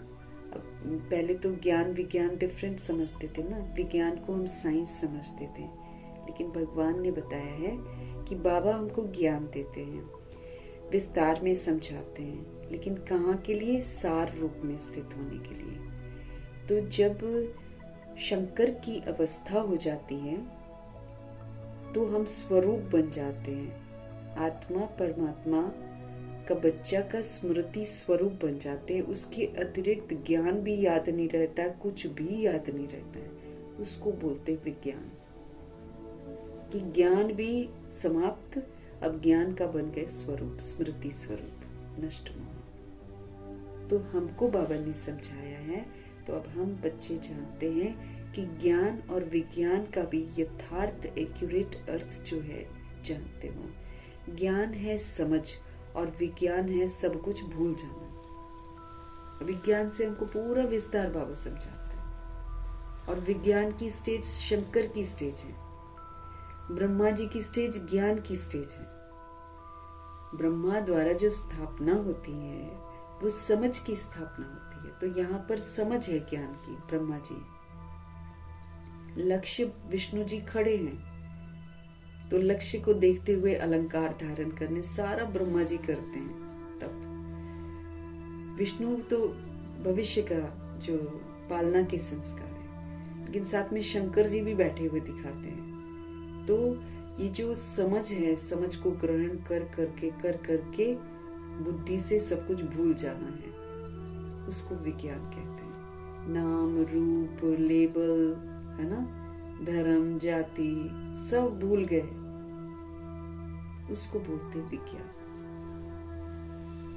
तो ज्ञान है समझ और विज्ञान है सब कुछ भूल जाना, बिल्कुल ज्ञान से भी परे चले जाना। तो बाबा कहते हैं तो ज्ञान भी है और विज्ञान भी है। आत्मा जानती है हम शांति धाम के रहने वाले हैं, फिर ज्ञान भी है। आत्मा जानती है कि हम शांति धाम के रहने वाले हैं और फिर ज्ञान भी है। रूप भी है तो वसंत भी है। रूप वो आत्मा का रूप, सोल कॉन्शियस, और बसंत है फिर जो बाबा से मिला, ज्ञान गुण शक्तियां, उसकी सेवा करना। बसंत खुशियां बांटनी, वो बसंत का काम है। पहले बसंत ऋतु हुआ करता था ना, स्प्रिंग सीजन, अब तो होता ही नहीं है। पहले हुआ करता था स्प्रिंग सीजन, वो उसमें सुहावना मौसम होता था, फूल खिलते थे, सुंदर सुंदर, अच्छा मौसम, प्यारा सा मौसम होता था। अब वो नहीं है। तो यहाँ पर हमको क्या करना है, हमको रूप बनना है, सोल कॉन्शियस बनना है, और फिर बसंत यानी कि खुशियाँ बांटनी है। सोल कॉन्शियसनेस की जो मिठास है वो बांटनी है। तो बसंत का काम करना है। बाबा भी हमारे रूप बसंत है, ज्योति बिंदु है, जागती ज्योत है, और फिर हम सभी आत्माओं को जगाते हैं। तो बसंत का काम करते हैं। रूप भी है और उनमें सारे सृष्टि चक्र का ज्ञान भी है। उन्होंने विज्ञान भवन नाम रखा है, दिल्ली में है ना विज्ञान भवन। बाबा कहते हैं उन्होंने तो विज्ञान भवन नाम रखा है, अर्थ कुछ भी नहीं समझते। तुम बच्चे समझते हो, इस समय साइंस से दुख भी है तो सुख भी है। मोबाइल है, सुख भी है, टू मच यूज करो तो दुख भी है। इसमें बिगड़ने का भी पूरा चांस है। इसमें आत्माएं क्या हो गई हैं, गुलाम बन गई हैं, है ना।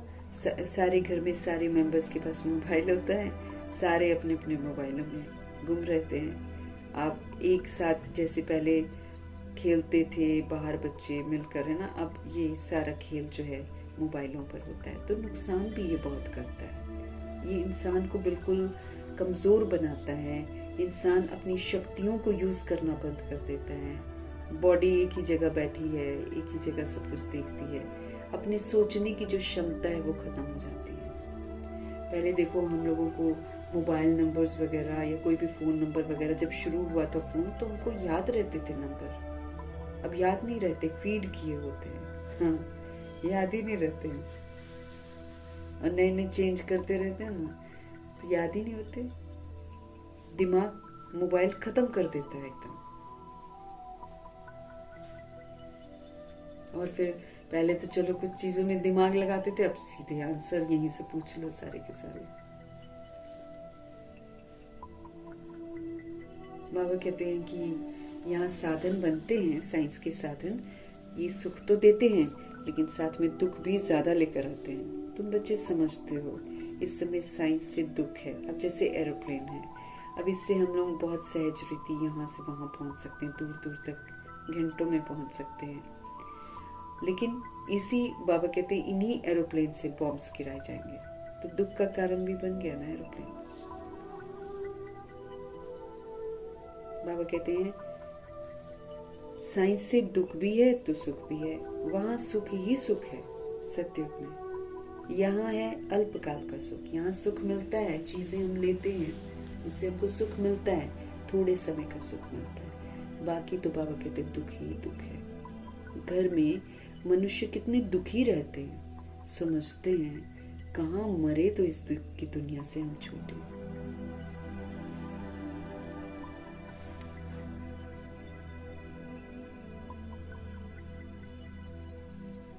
बाबा कहते हैं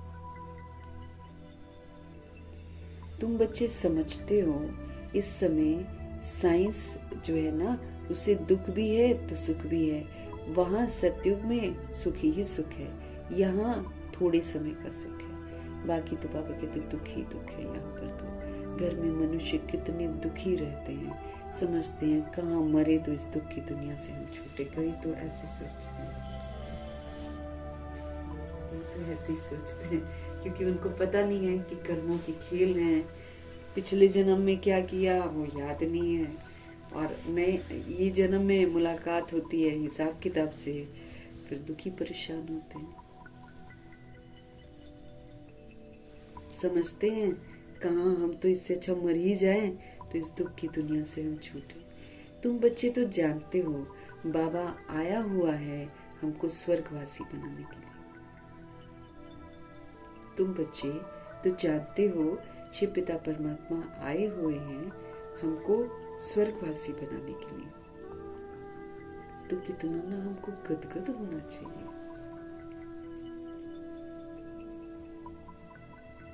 कल्प कल्प बाबा हमको स्वर्गवासी बनाने के लिए आते हैं, तो ऐसे बाप की श्रीमत पर चलना चाहिए ना।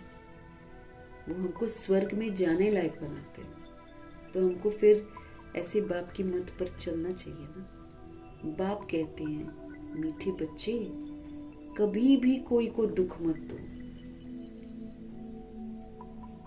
हम दुख कैसे देते हैं? संकल्प से, अपने बोल से, कर्मा से, दृष्टि से, वृत्ति से, कृति से, रिएक्ट करके, रिजेक्ट करके, क्वेश्चन करके, करेक्शन करके हम दुख देते हैं। दैहिक दृष्टि वृत्ति दुख देती है। तो बाबा कहते हैं मीठे बच्चे कभी भी कोई को दुख मत दो। गृहस्थ व्यवहार में रहते पवित्र बनो। सिर्फ ब्रह्मचर्य नहीं, संपूर्ण पवित्रता। ब्रह्मचर्य के साथ ब्रह्मचारी। तो गृहस्थ व्यवहार में रहते पवित्र बनो।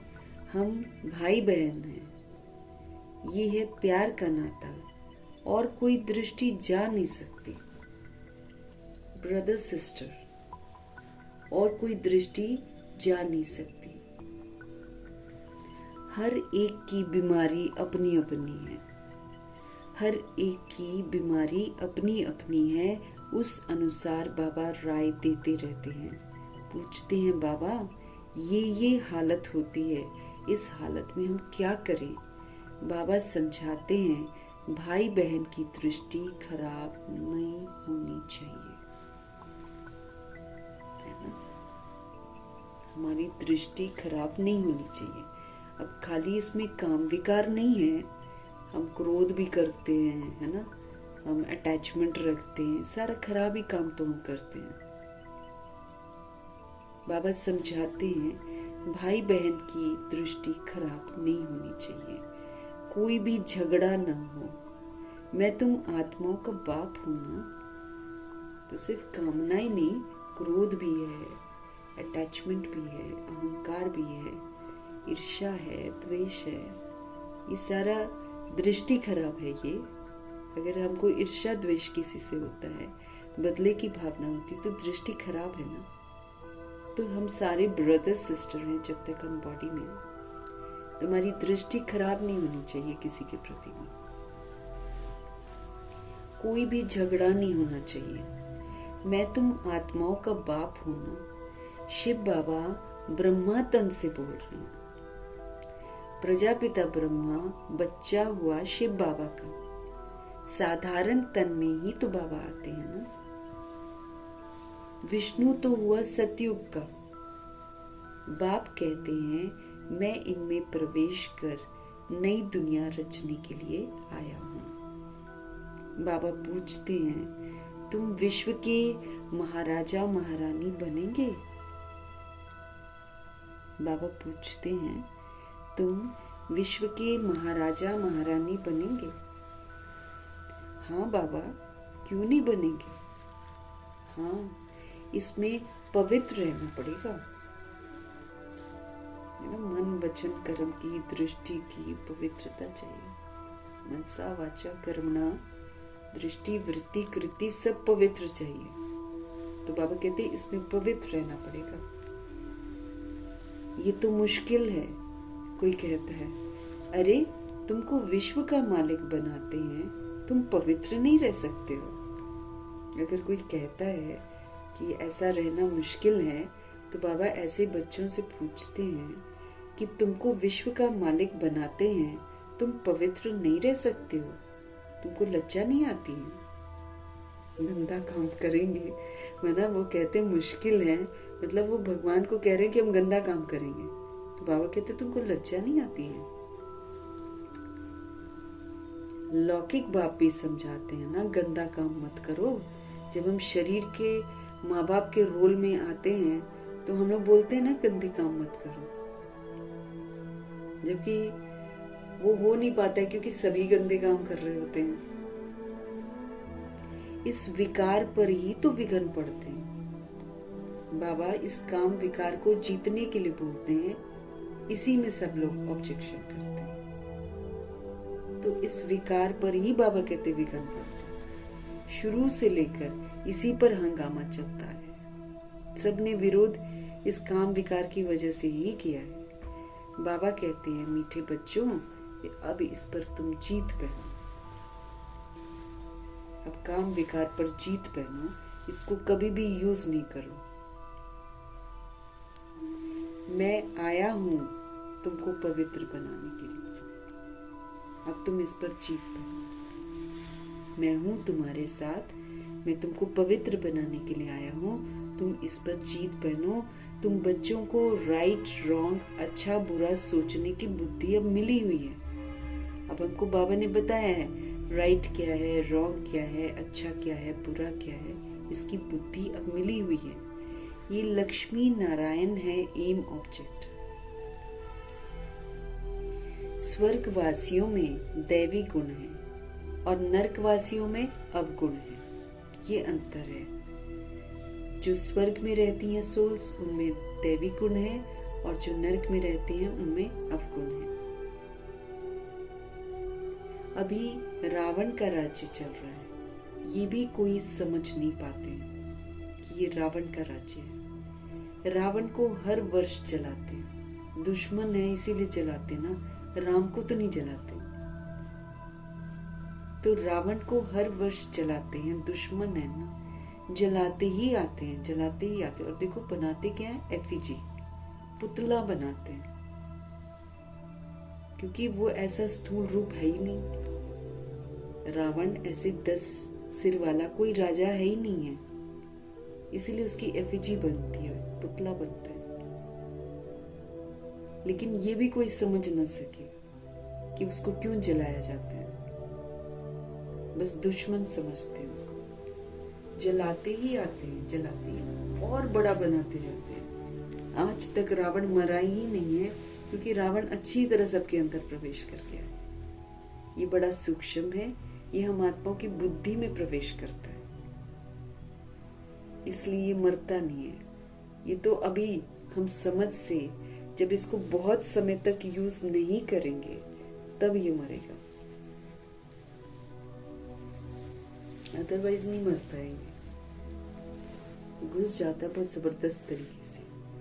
बाबा कहते हैं अभी रावण का राज्य चल रहा है, लेकिन कोई समझ नहीं सकते हैं। रावण को हर वर्ष जलाते हैं, दुश्मन है ना, जलाते ही आते हैं, जलाते ही आते हैं। समझते नहीं है कि ये है कौन। हम सभी आत्माएं रावण राज्य के हैं ना, तो जरूर हम असुर ठहरे। हम सभी सोल्स जो हैं, हम सब रावण राज्य के हैं ना, तो जरूर हम असुर ठहरे। परंतु बाबा कहते हैं अपने को कोई असुर समझते नहीं है। किसी को बोलेंगे तो लड़ेगा वो। कर रहे हैं सारे असुरों वाले काम, सब असुर बने पड़े हैं, लेकिन अपने को असुर समझते नहीं है। बहुत कहते भी हैं ये तो राक्षस का राज्य है। अब देखो, डेड बॉडीज खा रहे हैं तो राक्षस ही तो बन गए हैं आत्माएं। सी एनिमल्स खाती हैं नाश्ते में, है ना। वो जो समुद्र में रहते हैं ना जीव, उनको खाती हैं। स्पेशली ये जो हीरो हीरोइंस लोग हैं। अच्छा, और फिर ये जो है बाकी जो अपने आप को यंग रखना चाहते हैं, है ना, वो फिर ऐसे बच्चों को खा लेते हैं ताकि हम यंग रहें, उनका खून पीते हैं।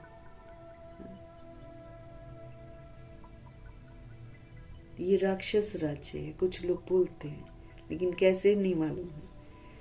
यथा राजा रानी तथा प्रजा, जैसा राजा रानी वैसी प्रजा। तो अभी तो कोई राजा है नहीं, लेकिन फिर भी जो राज्य सत्ता में है वो राजा ही तो कहलाएंगे। तो जैसा राजा रानी वैसी प्रजा। अब जो सत्ता कर रही है वही दुनिया कर रही है, प्रजा भी वही कर रही है। काम क्रोध लोभ मोह अहंकार अगर सत्ता में है तो काम क्रोध लोभ मोह अहंकार जो जनता है उसमें भी है।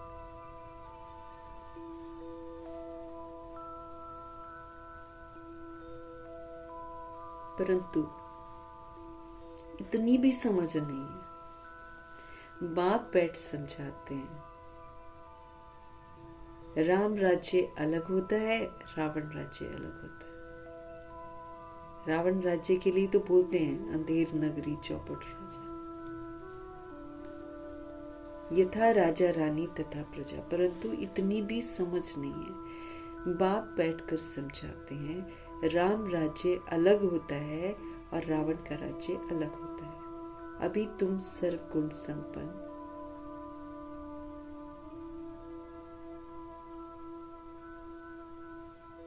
बाबा कहते हैं अभी तुम सर्वगुण संपन्न बन रहे हो। बाप कहते हैं मेरे भक्तों को जाकर ज्ञान सुनो। शिव के जो भगत है ना, बाबा कहते हैं उनको जाकर ज्ञान सुनो, जो मंदिरों में जाकर देवताओं की पूजा करते हैं। बाकी ऐसे ऐसे आदमियों से माथा नहीं मारो, ऐसे ऐसे आदमियों से माथा नहीं मारो। मंदिरों में तुमको बहुत भगत मिलेंगे। नब्ज भी तो देखनी होती है ना।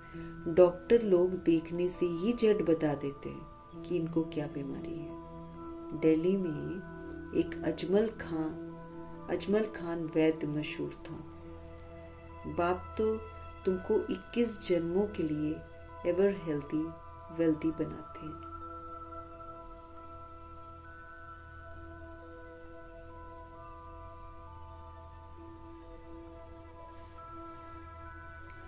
तो दिल्ली में एक अजमल खान वैद्य मशहूर था। बाप तो तुमको 21 जन्मों के लिए एवर हेल्दी वेल्दी बनाते हैं। शिव बाबा तो तुमको 21 जन्मों के लिए एवर हेल्दी बनाते हैं, 21 जन्मों के लिए एवर वेल्दी बनाते हैं। यहाँ तो है ही सब के सब रोगी और अनहेल्दी। अभी तो सब रोग लगे हुए हैं ना, काम क्रोध लोभ मोह अहंकार के रोग के साथ फिर शरीर के रोग लग जाते हैं। तो 21 जन्मों के लिए शिव पिता परमात्मा हम आत्मा को एवर हेल्दी, एवर वेल्दी और एवर हैप्पी बना रहे हैं। सतयुग में तो कभी रोग होता ही नहीं है। तुम एवर हेल्दी, एवर वेल्दी अभी बनते हो। पुराना हिसाब किताब आएगा, लेकिन उसमें रहते हुए हेल्दी वेल्दी हैप्पी होकर पार करना है।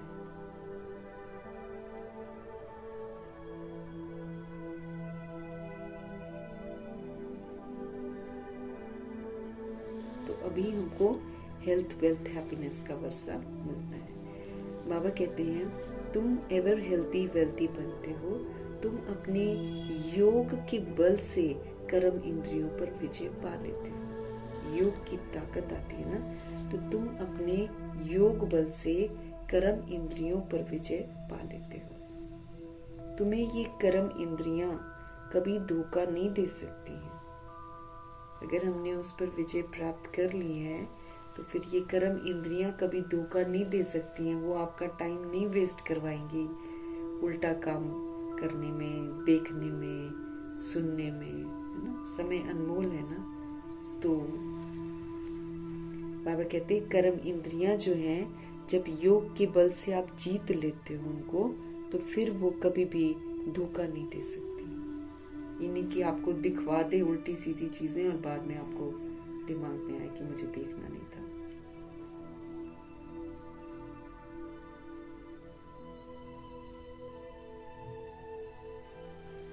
तो बाबा ने समझाया है कि याद में अच्छी रीति रहो, याद में अच्छी रीति रहो। अब देही अभिमानी होकर रहो तो आपकी जो कर्म इंद्रियां है ना, वो आपको धोखा नहीं देंगी। हमारे शिव बाबा ने हमको समझाया है कि याद में आप अच्छी रीति रहो, आप आत्म अभिमानी होकर रहो, तो आपको कर्म इंद्रियां धोखा नहीं देंगी, बल्कि आप मालिक बनकर कर्म इंद्रियों से श्रीमत प्रमाण कार्य करा सकेंगे। यहाँ ही तुमको विकारों पर जीत पानी है, यहीं पर संगम युग में। वहां कुदृष्टि होती ही नहीं है, बॉडी को कोई देखता ही नहीं है सत्युग में। बॉडी को देखना मतलब बैड दृष्टि, तो वहां पर कुदृष्टि नहीं होती है। रावण राज्य ही नहीं है वहां पर।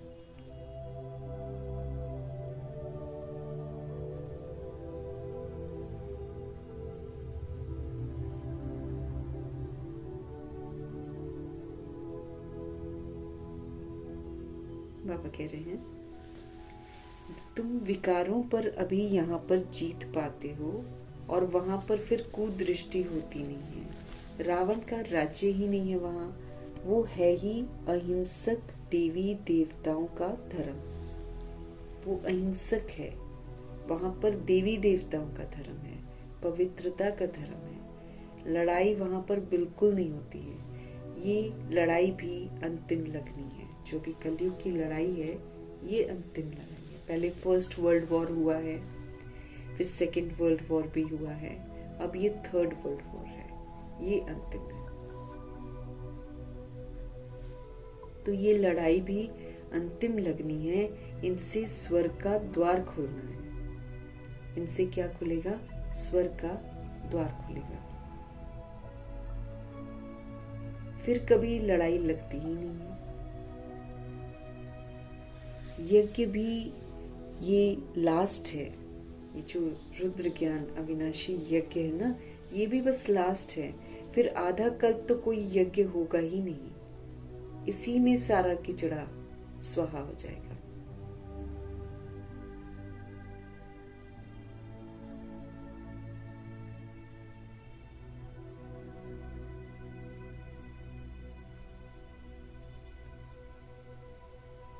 बाबा कहते हैं ये यज्ञ भी अंतिम है और ये लड़ाई भी अंतिम है। फिर आधा कल्प तो लड़ाई भी नहीं होगी और आधा कल्प कोई यज्ञ भी नहीं होगा 2500 वर्ष की राजधानी में। इसमें सारा किचड़ा अभी स्वाहा हो जाता है। इस यज्ञ से ही विनाश की ज्वाला जो है वो प्रज्वलित होगी। इस यज्ञ से ही विनाश ज्वाला निकली है, सारी सफाई हो जाती है। फिर तुम बच्चों को साक्षात्कार भी कराया गया है। अब जितना कूड़ा करकट नाले वाले हैं सब साफ कर दी गई प्रकृति। तो इस यज्ञ से ही विनाश ज्वाला निकली है, सारी सफाई हो जाएगी अभी।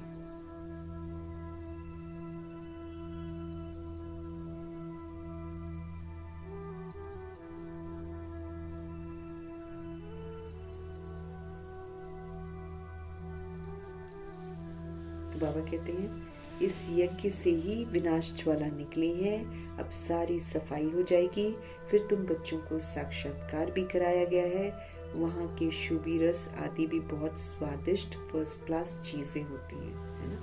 रस होता है ना, फलों के रस पीते हैं वहाँ पर, उसको बाबा शुभी रस कहते हैं। तो शुभी रस वहाँ का आदि शुभी रस आदि बहुत स्वादिष्ट फर्स्ट क्लास चीजें वहाँ पर होती हैं। उस राज्य की अभी तुम स्थापना कर रहे हो, क्योंकि जाना है तो स्थापना करो।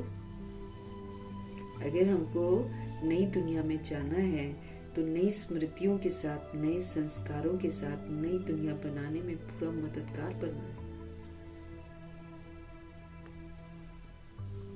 तो इतने सुंदर फर्स्ट क्लास राज्य की अभी हम सब स्थापना कर रहे हैं, तो हमको कितनी खुशी होनी चाहिए।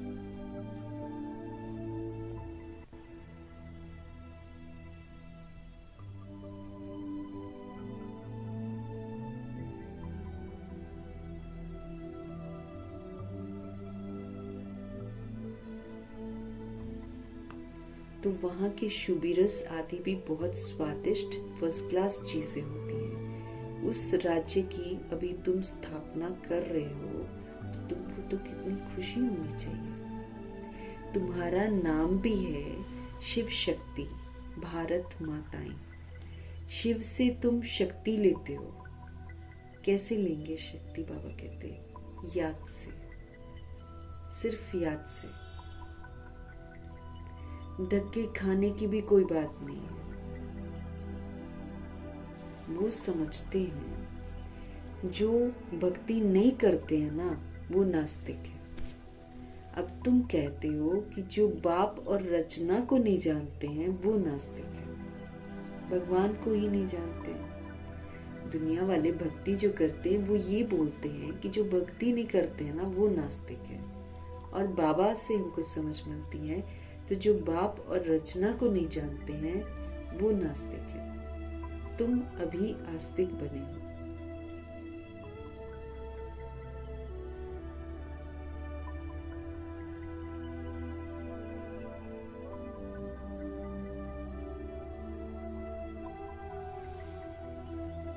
तुम अभी आस्तिक बने हो। अब हम बाप को भी जानते हैं, अब हम रचना को भी जानते हैं, तो हम आस्तिक बने हैं। त्रिकालदर्शी भी तुम बने हो। अभी हमको तीनों कालों की समझ बाबा ने दी है। हमें तीनों लोकों की भी समझ दी है, ब्रह्म लोक, सूक्ष्म लोक, स्थूल लोक, है ना। हमको इसकी भी समझ दी है। तीनों कालों को जान के, आदि को भी जान के, कैसे शुरू हुआ, फिर कैसे मध्य हुआ और अभी फिर कैसे अंत हो रहा है। हम सारे राज को जान गए। इन लक्ष्मी नारायण को बाप से ये वर्षा मिला है। इन लक्ष्मी नारायण को बाप से ये वर्षा मिला है, लक्ष्मी नारायण का। तो अभी तुम वो बनते हो। अभी हम सब श्रीमत पर चलकर वो बनते हैं। ये सभी बातें जो हैं ये बाप ही आकर समझाते हैं।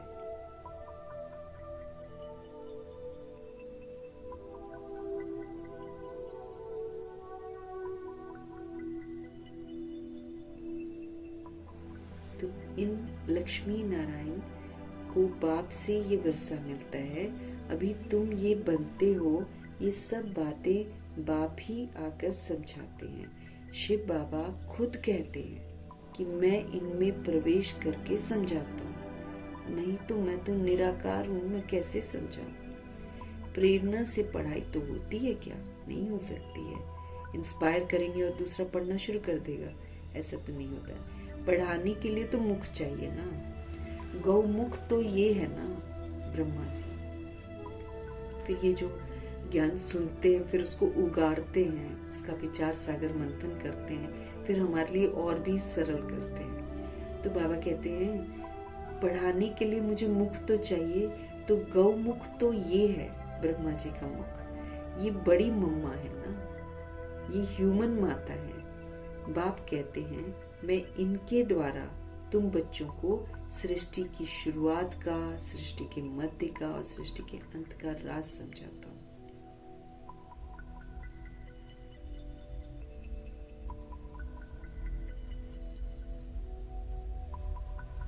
तो पढ़ाने के लिए तो मुख चाहिए ना, गौमुख तो ये है। तो ये बड़ी मम्मा है ना, ह्यूमन माता है। बाप कहते हैं मैं इनके द्वारा तुम बच्चों को सृष्टि के आदि मध्य अंत का राज समझाता हूँ। मैं तुमको युक्ति बतलाता हूँ। इसमें आशीर्वाद की कोई बात नहीं है। जो युक्ति बताते हैं उस पर चलो, डायरेक्शन पर चलना होता है। ब्लेसिंग्स ऐसे ही नहीं मिलती हैं। उनका पढ़ाना, उनका डायरेक्शन देना ही ब्लेसिंग है। अब डायरेक्शन पर चलकर अपने को ब्लेसिंग देनी है। हमको श्रीमत मिलती है, कृपा की तो यहाँ कोई बात ही नहीं है।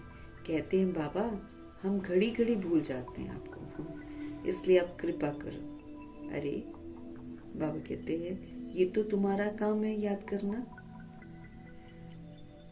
मैं क्या आशीर्वाद करूं, तुम्हारा काम है ना।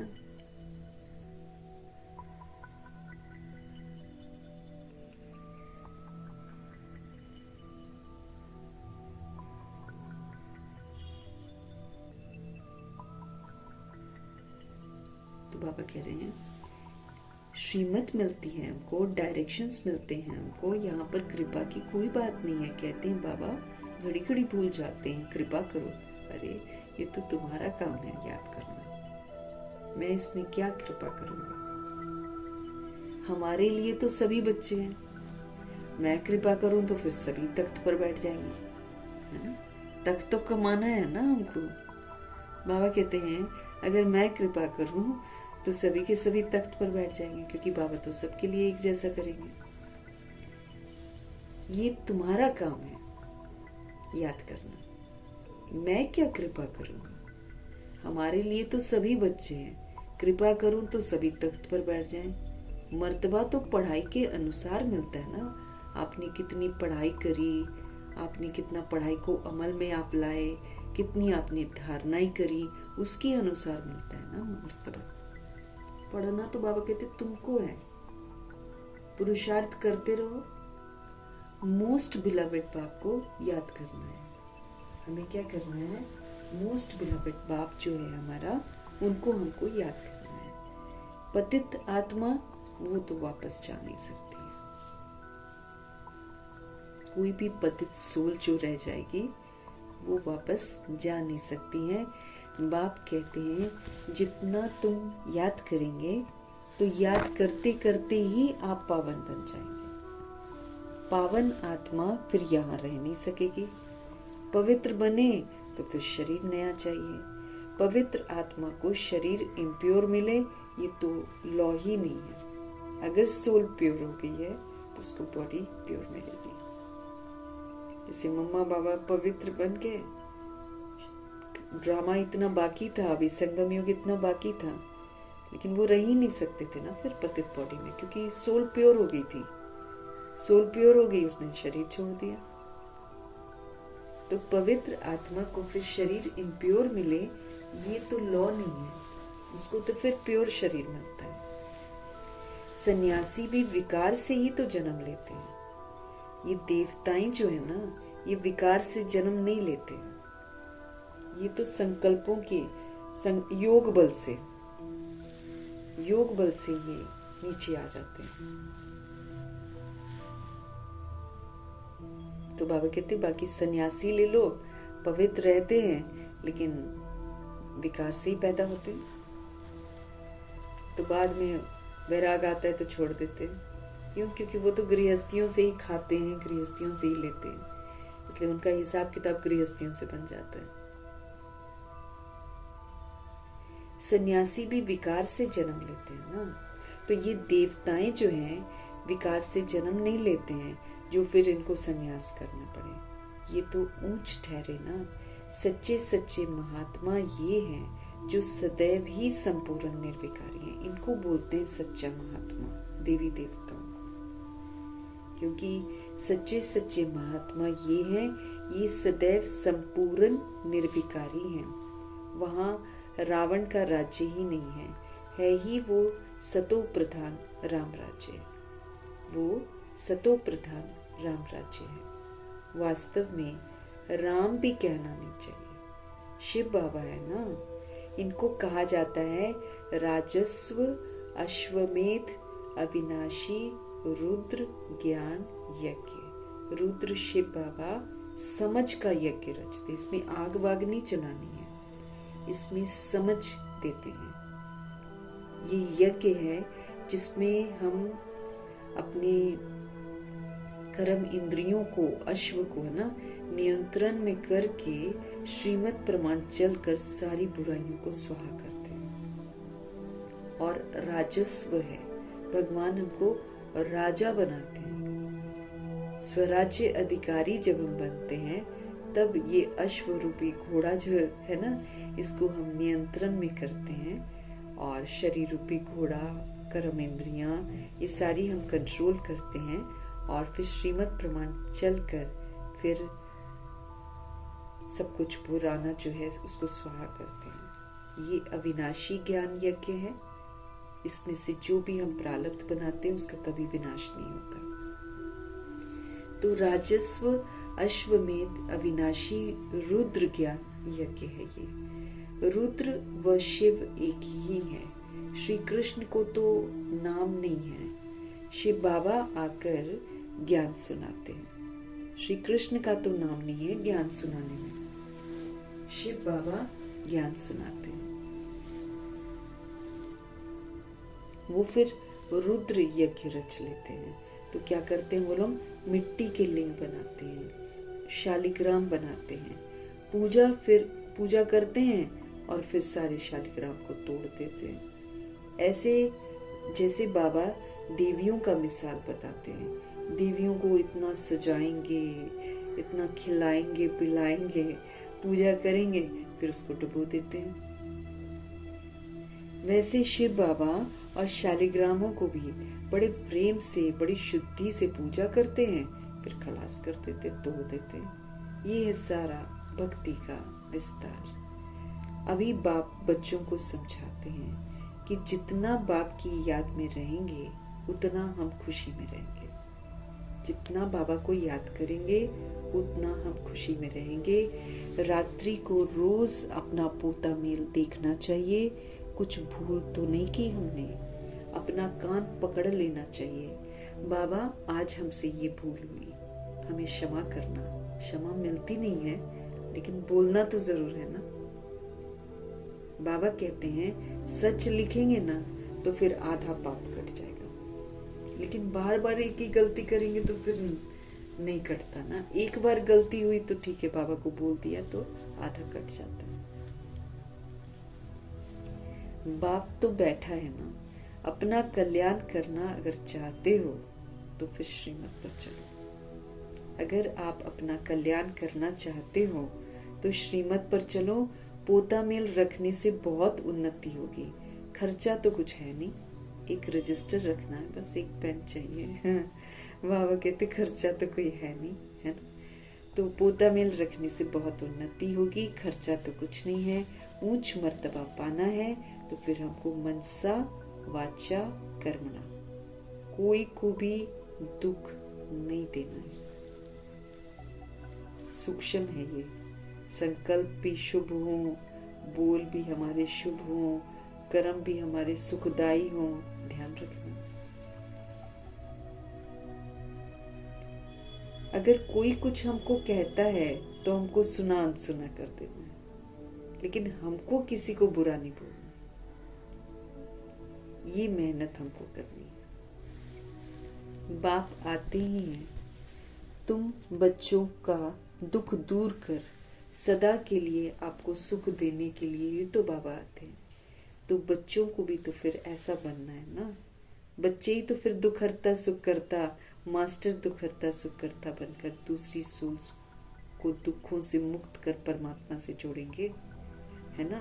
तो बाबा कहते हैं बाप आते ही हैं तुम बच्चों का दुख दूर करके सदा के लिए सुख देने। तो बच्चों को भी तो ऐसे बनना है। मंदिरों में सबसे अच्छी सर्विस होगी, वहाँ रिलीजियस माइंडेड तुमको बहुत मिलेंगे, धार्मिक प्रवृत्ति के लोग बहुत मिलेंगे। प्रदर्शनी में बहुत आते हैं, प्रोजेक्टर से भी प्रदर्शनी मेले में सर्विस अच्छी होती है। मेले में खर्चा होता है तो जरूर फायदा भी तो है ना। मेले में खर्चा होता है लेकिन क्या करें, फिर मेला करेंगे तभी तो लोग आएंगे जानेंगे लार्ज स्केल में, क्योंकि सब तो सेंटर में जाएंगे नहीं, लेकिन मेला खुलेआम लगा होगा तो लोग देखने आएंगे, तो फायदा तो जरूर होता है, खर्चा होता है तो क्या हुआ। अच्छा, मीठे मीठे से खिलते बच्चों प्रति माता पिता बाप दादा का याद प्यार और गुड मॉर्निंग। रूहानी बाप की रूहानी बच्चों को नमस्ते। हम रूहानी बच्चों के भी रूहानी बाप को दिल से, जान से, सिख से, प्रेम से, अदब से, पूरे रिस्पेक्ट से, पूरे रिगार्ड से, पूरी मोहब्बत से, प्रेम भरी और प्यार भरी नमस्ते और तहे दिल से धन्यवाद। धारणा के लिए मुख्य सार है, बाप ने हमको राइट और रॉन्ग को समझने की बुद्धि दी है, क्या सही है क्या गलत है। अब जो राइट और रॉन्ग समझने की बुद्धि दी है, उसी बुद्धि के आधार पर हमको दैवी गुण धारण करने हैं। दैवी गुण धारण करने राइट है, उसी से हिसाब किताब सेटल होंगे। किसी को भी हमको दुख नहीं देना है। आपस में भाई बहन का सच्चा प्यार हो, कभी भी हमारी बैड दृष्टि नहीं जानी चाहिए।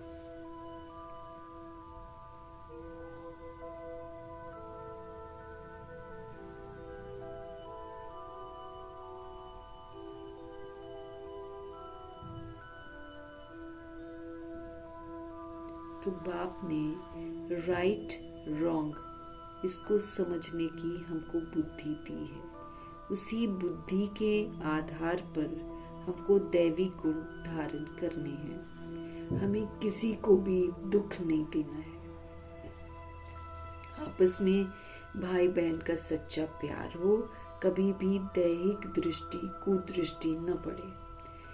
बाप के हर डायरेक्शन पर चलकर अच्छी तरह पढ़कर अपने आप पर हमें आप पे ही कृपा करनी है। अपनी उन्नति करें हम, उसके लिए हमको अपना पोता मेल रखना है। कोई दुख देने वाली बातें करता भी है ना, तो सुनी अनसुनी कर देना। अगर कोई दुखी करने वाली बातें करे तो सुना अनसुना कर देना।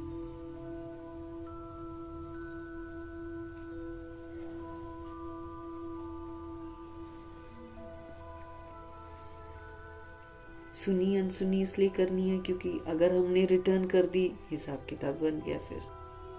फिर तो उसने मुझे गिरा दिया, गुलाम बना दिया। तो हमको क्या करना है? स्वतंत्र रहना है। कोई कुछ कितना भी बैड करे, बैड बोले, हमको अच्छा पाठ बजाना है। उसको बाबा स्वतंत्रता कहते हैं। वरदान सतगुरु जी का, ईश्वरीय रॉयल्टी के संस्कार के द्वारा। अब ईश्वरीय रॉयल्टी क्या है?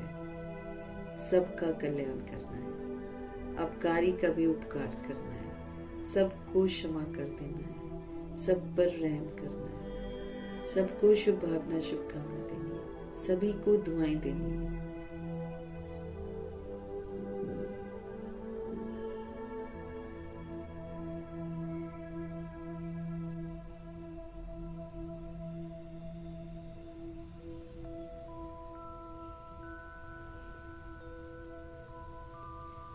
तो ईश्वरीय रॉयल्टी के संस्कार परोपकारी संस्कार है।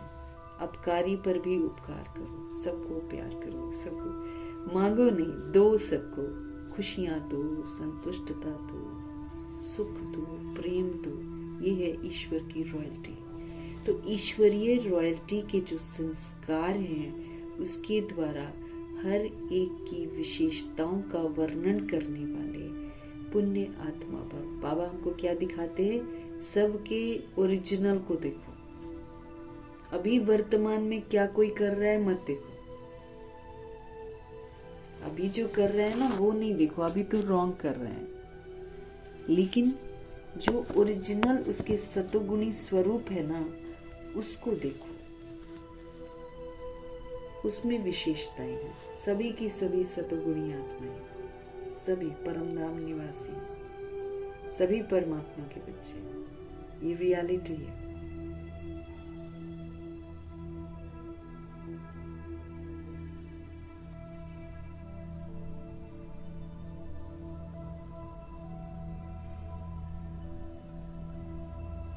सदा स्वयं को विशेष आत्मा समझकर हर संकल्प कर्म करो।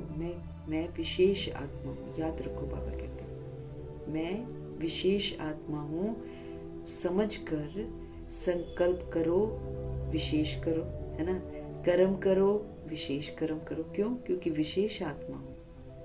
और हर एक में एक विशेष संकल्प करो, विशेष कर्म करो, और हर एक में विशेषता ही देखो। ये जो क्रिमिनल हो गई है आंखें, ये जो झट से बुराई ही देखती हैं, कमी ही देखती हैं और फिर करेक्शन करती हैं, इन आंखों को सिविल बनाना है ताकि ये सिर्फ और सिर्फ विशेषता ही देखें। तो हर एक में विशेषता देखना, हर एक में विशेषता को वर्णन करना, सर्व के प्रति विशेष बनाने की, शुभ कल्याण की कामना रखना, यही ईश्वरीय रॉयल्टी है।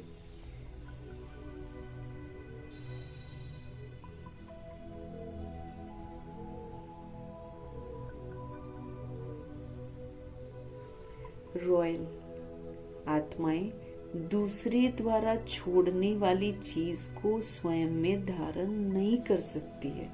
अब जैसे 16,108-33 करोड़ बच्चे भगवान के बच्चे बने हैं, अपनी बुराइयों को छोड़ रहे हैं, पुरुषार्थ कर रहे हैं। बाबा कहते हर सोल जो है वो अपनी बुराई को छोड़ने का पुरुषार्थ कर रही है। तो तुम उसकी जो छोड़ना चाह रही है, तुम उसको देखकर क्यों चिंतन करते हो और क्यों वर्णन करते हो? किसी की फैंकी जो छोड़ रहा है उसको तुम देख रहे हो। रॉयल सोल जो होगी वो दूसरे के द्वारा छोड़ने वाली चीज को अपने में धारण नहीं कर सकती है।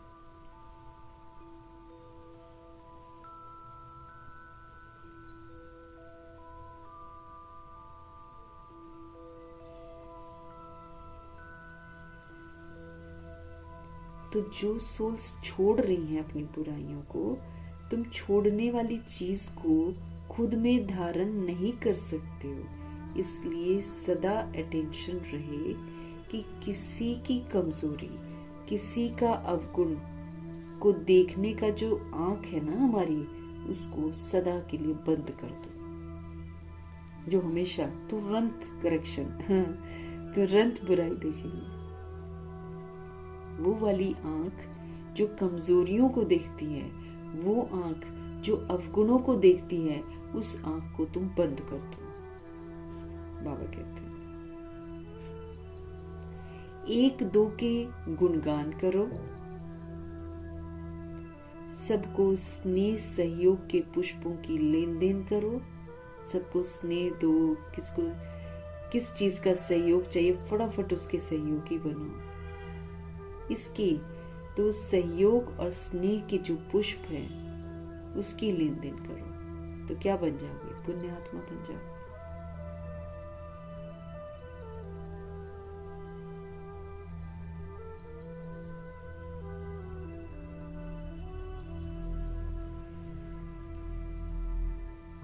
तो ईश्वरीय रॉयल्टी के संस्कार द्वारा हमको हर एक की विशेषताओं का वर्णन करना है और पुण्य आत्मा बनना है। सदा स्वयं को विशेष आत्मा समझकर फिर संकल्प करो, फिर कर्म करो और हर एक में विशेषता ही देखो। अभी वाली में दिखाई नहीं दे रही है। बाबा कहते आप ओरिजिनल वाली सोल को देखो।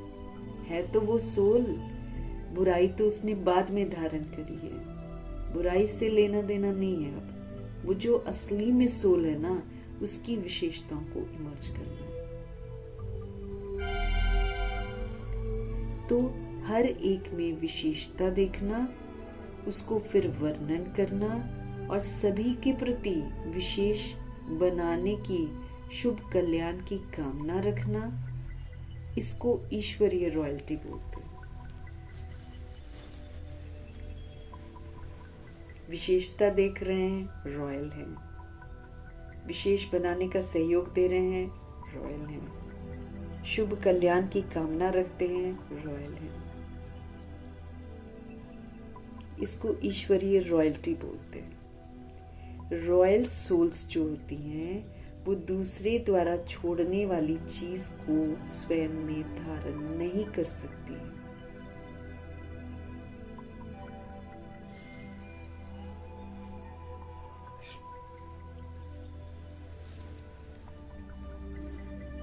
रॉयल सोल दूसरे द्वारा छोड़ने वाली चीज को स्वयं में धारण नहीं कर सकती है।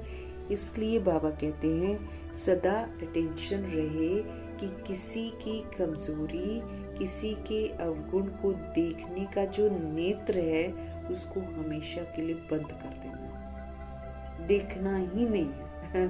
बुराइयों से भरे हुए हैं सब, लेकिन वही वाली आंख को बंद करना है जो देखती है बुराई। अब अंतर्मुखी होकर हमको आत्मा के ओरिजिनल सतुगुणी स्वरूप को देखना है जो मर्ज है उसी के अंदर, लेकिन मर्ज है। उसको सोच सोच कर, उसको देख देख कर इमर्ज कर देना। तो जो दूसरे छोड़ना चाह रहे हैं उन अवगुणों को देखकर अपने में धारण मत करो। इसलिए सदा अटेंशन रहे कि किसी की भी कमजोरी, किसी का भी अवगुण देखने का जो नेत्र है वो हमेशा के लिए बंद हो जाए। एक दो के गुण गान करो, स्नेह दो, सहयोग दो।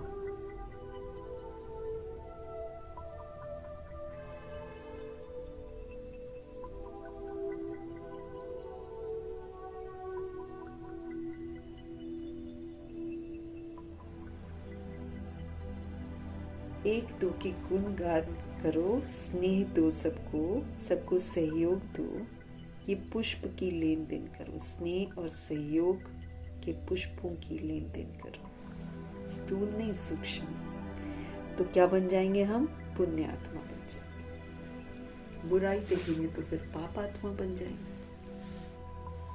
ना भगवान की जो रॉयल्टी है वो यही है कि बुरी दुनिया में आकर अच्छाई का पाठ बजाना और अच्छाई का पाठ बजाकर सबको अच्छा बना देना। ये है ईश्वर की रॉयल्टी। गिरे हुए को भी बाबा उठाते हैं। हम सब गिर ही तो जाते हैं। अब थोड़ा सा उठकर इतराने लग जाएं कि हम ही सब कुछ है तो फिर हमारी गलती है ना। इसीलिए दूसरे किसी के अवगुणों को नहीं देखना है। देखेंगे तो वो हमारे अंदर आ जाएगा। उल्टा कोई बेबस है, कोई बिल्कुल गलत काम कर रहा है तो उस पर भी रहम करके उसको सहयोग देना है पवित्रता का। श्लोक। वरदान की शक्ति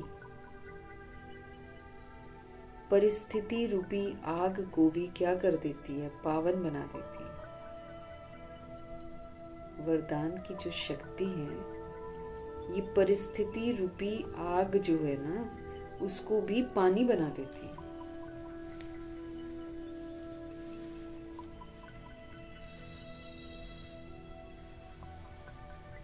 वरदान में इतना पावर है। वरदान की शक्ति परिस्थिति रूपी आग जो है ना उसको भी पानी बना देती है।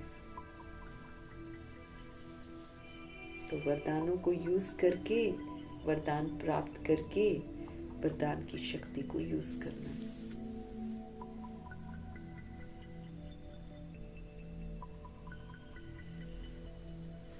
अव्यक्त इशारे हमको मिल रहे हैं। अब संपन्न व कर्मातीत बनने की धुन लगाओ। टॉपिक चेंज हो गया। और शरीरी विदेही अवस्था संपन्न हुई। अब भगवान कह रहे हैं अब संपन्न और कर्मातीत बनने की धुन लगाओ कि मुझे कर्मातीत बनना, मुझे कर्मातीत, मुझे संपन्न बनना। निराकारी स्वरूप जो है उसकी मुख्य शिक्षा का वरदान है कर्मातीत भव। जो हमारा निराकारी स्वरूप होगा ना, अब बिंदी है भाई, बिंदी मैं आत्मा बिंदु हूं। अब बिंदु एक फुल स्टॉप है, तो विस्तार को फुल स्टॉप लगाकर बिंदु में लौटना है मुझे। खेलने के लिए मैंने खिलौने लिए हैं, तो खिलौने मेरे साथ नहीं जाएंगे, कुछ भी मेरे साथ नहीं जाएगा। तो निराकारी स्वरूप, ज्योति बिंदु स्वरूप जो है ना, उसके लिए मुख्य शिक्षा का वरदान क्या है? कर्मातीत भव। सारे कार्मिक हिसाब किताब सेटल। आकारी स्वरूप अथवा फरिश्तेपन का वरदान है डबल लाइट भव।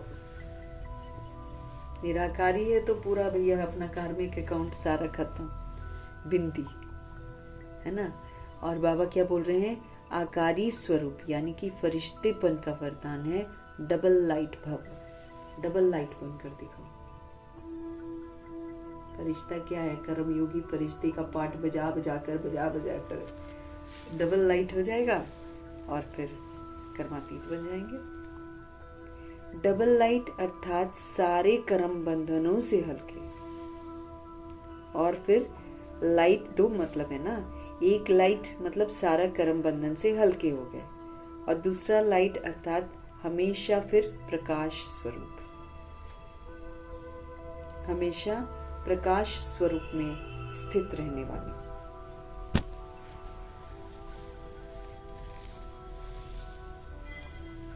ऐसे डबल लाइट रहने वाले सहज कर्मातीत स्थिति को प्राप्त कर सकते हैं। ऐसे जो डबल लाइट रहते ना, अपने कर्म बंधनों से मुक्त, हल्के हो जाना और सदा प्रकाश स्वरूप रहना, तो बाबा कहते ऐसे जो डबल लाइट रहने वाले हैं ना, वो सहज ही कर्मातीत स्थिति को प्राप्त कर लेते हैं। वो सहज ही कर्मातीत स्थिति को प्राप्त कर सकते हैं। तो सेवाओं में आते अभी ये धुन लगाओ कि मुझे संपन्न बनना है, मुझे कर्मातीत बनना ही है। सभी सेवा करते ये धुन लगाओ कि मुझे संपन्न बनना है, मुझे कर्मातीत बनना ही है। तो निराकारी स्वरूप के लिए वरदान है कर्मातीत भव, और फरिश्ता स्वरूप आकारी स्वरूप के लिए वरदान है डबल लाइट भव।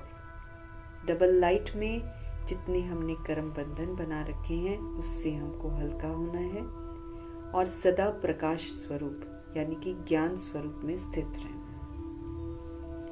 ऐसे डबल लाइट जो रहते हैं वो सहज ही कर्मातीत स्थिति को प्राप्त कर लेते हैं। तो सेवाओं में आते हुए अभी हमको ये धुन लग जाए कि मुझे संपन्न व कर्मातीत बनना ही है।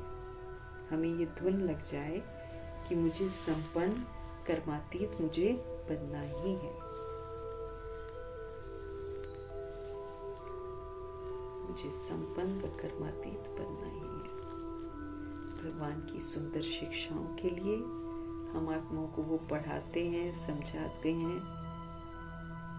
उसके लिए प्रभु जी का तहे दिल से धन्यवाद करेंगे। ब्रह्मा माँ का धन्यवाद करेंगे, जगदम्बा माँ का धन्यवाद, अष्टरत्नों का धन्यवाद, नवग्रहों का धन्यवाद, एडवांस पार्टी की सोल्स का धन्यवाद, बची हुई जितनी भी आत्माएं हैं 16,133 करोड़ में से सबका धन्यवाद। पांचों तत्वों का, धरती, आकाश, जल, वायु, अग्नि, पांचों ही तत्वों का धन्यवाद। ड्रामा का धन्यवाद, प्रकृति का धन्यवाद, माया का धन्यवाद, यमदूत का धन्यवाद, करोड़ों की आबादी का धन्यवाद, साधनों का धन्यवाद, साधन बनाने वालों का धन्यवाद, साथ में रहने वाली सोल्स का धन्यवाद, सहयोगी आत्माओं का धन्यवाद, अविनाशी खजानों का धन्यवाद, समय का धन्यवाद, पूरे यूनिवर्स का धन्यवाद, शरीर रूपी इंस्ट्रूमेंट का धन्यवाद, आप सभी सोल्स का धन्यवाद, और सृष्टि की मेहमान नवाजी का तहे दिल से हम धन्यवाद करेंगे। धन्यवाद करते हुए ओम शांति।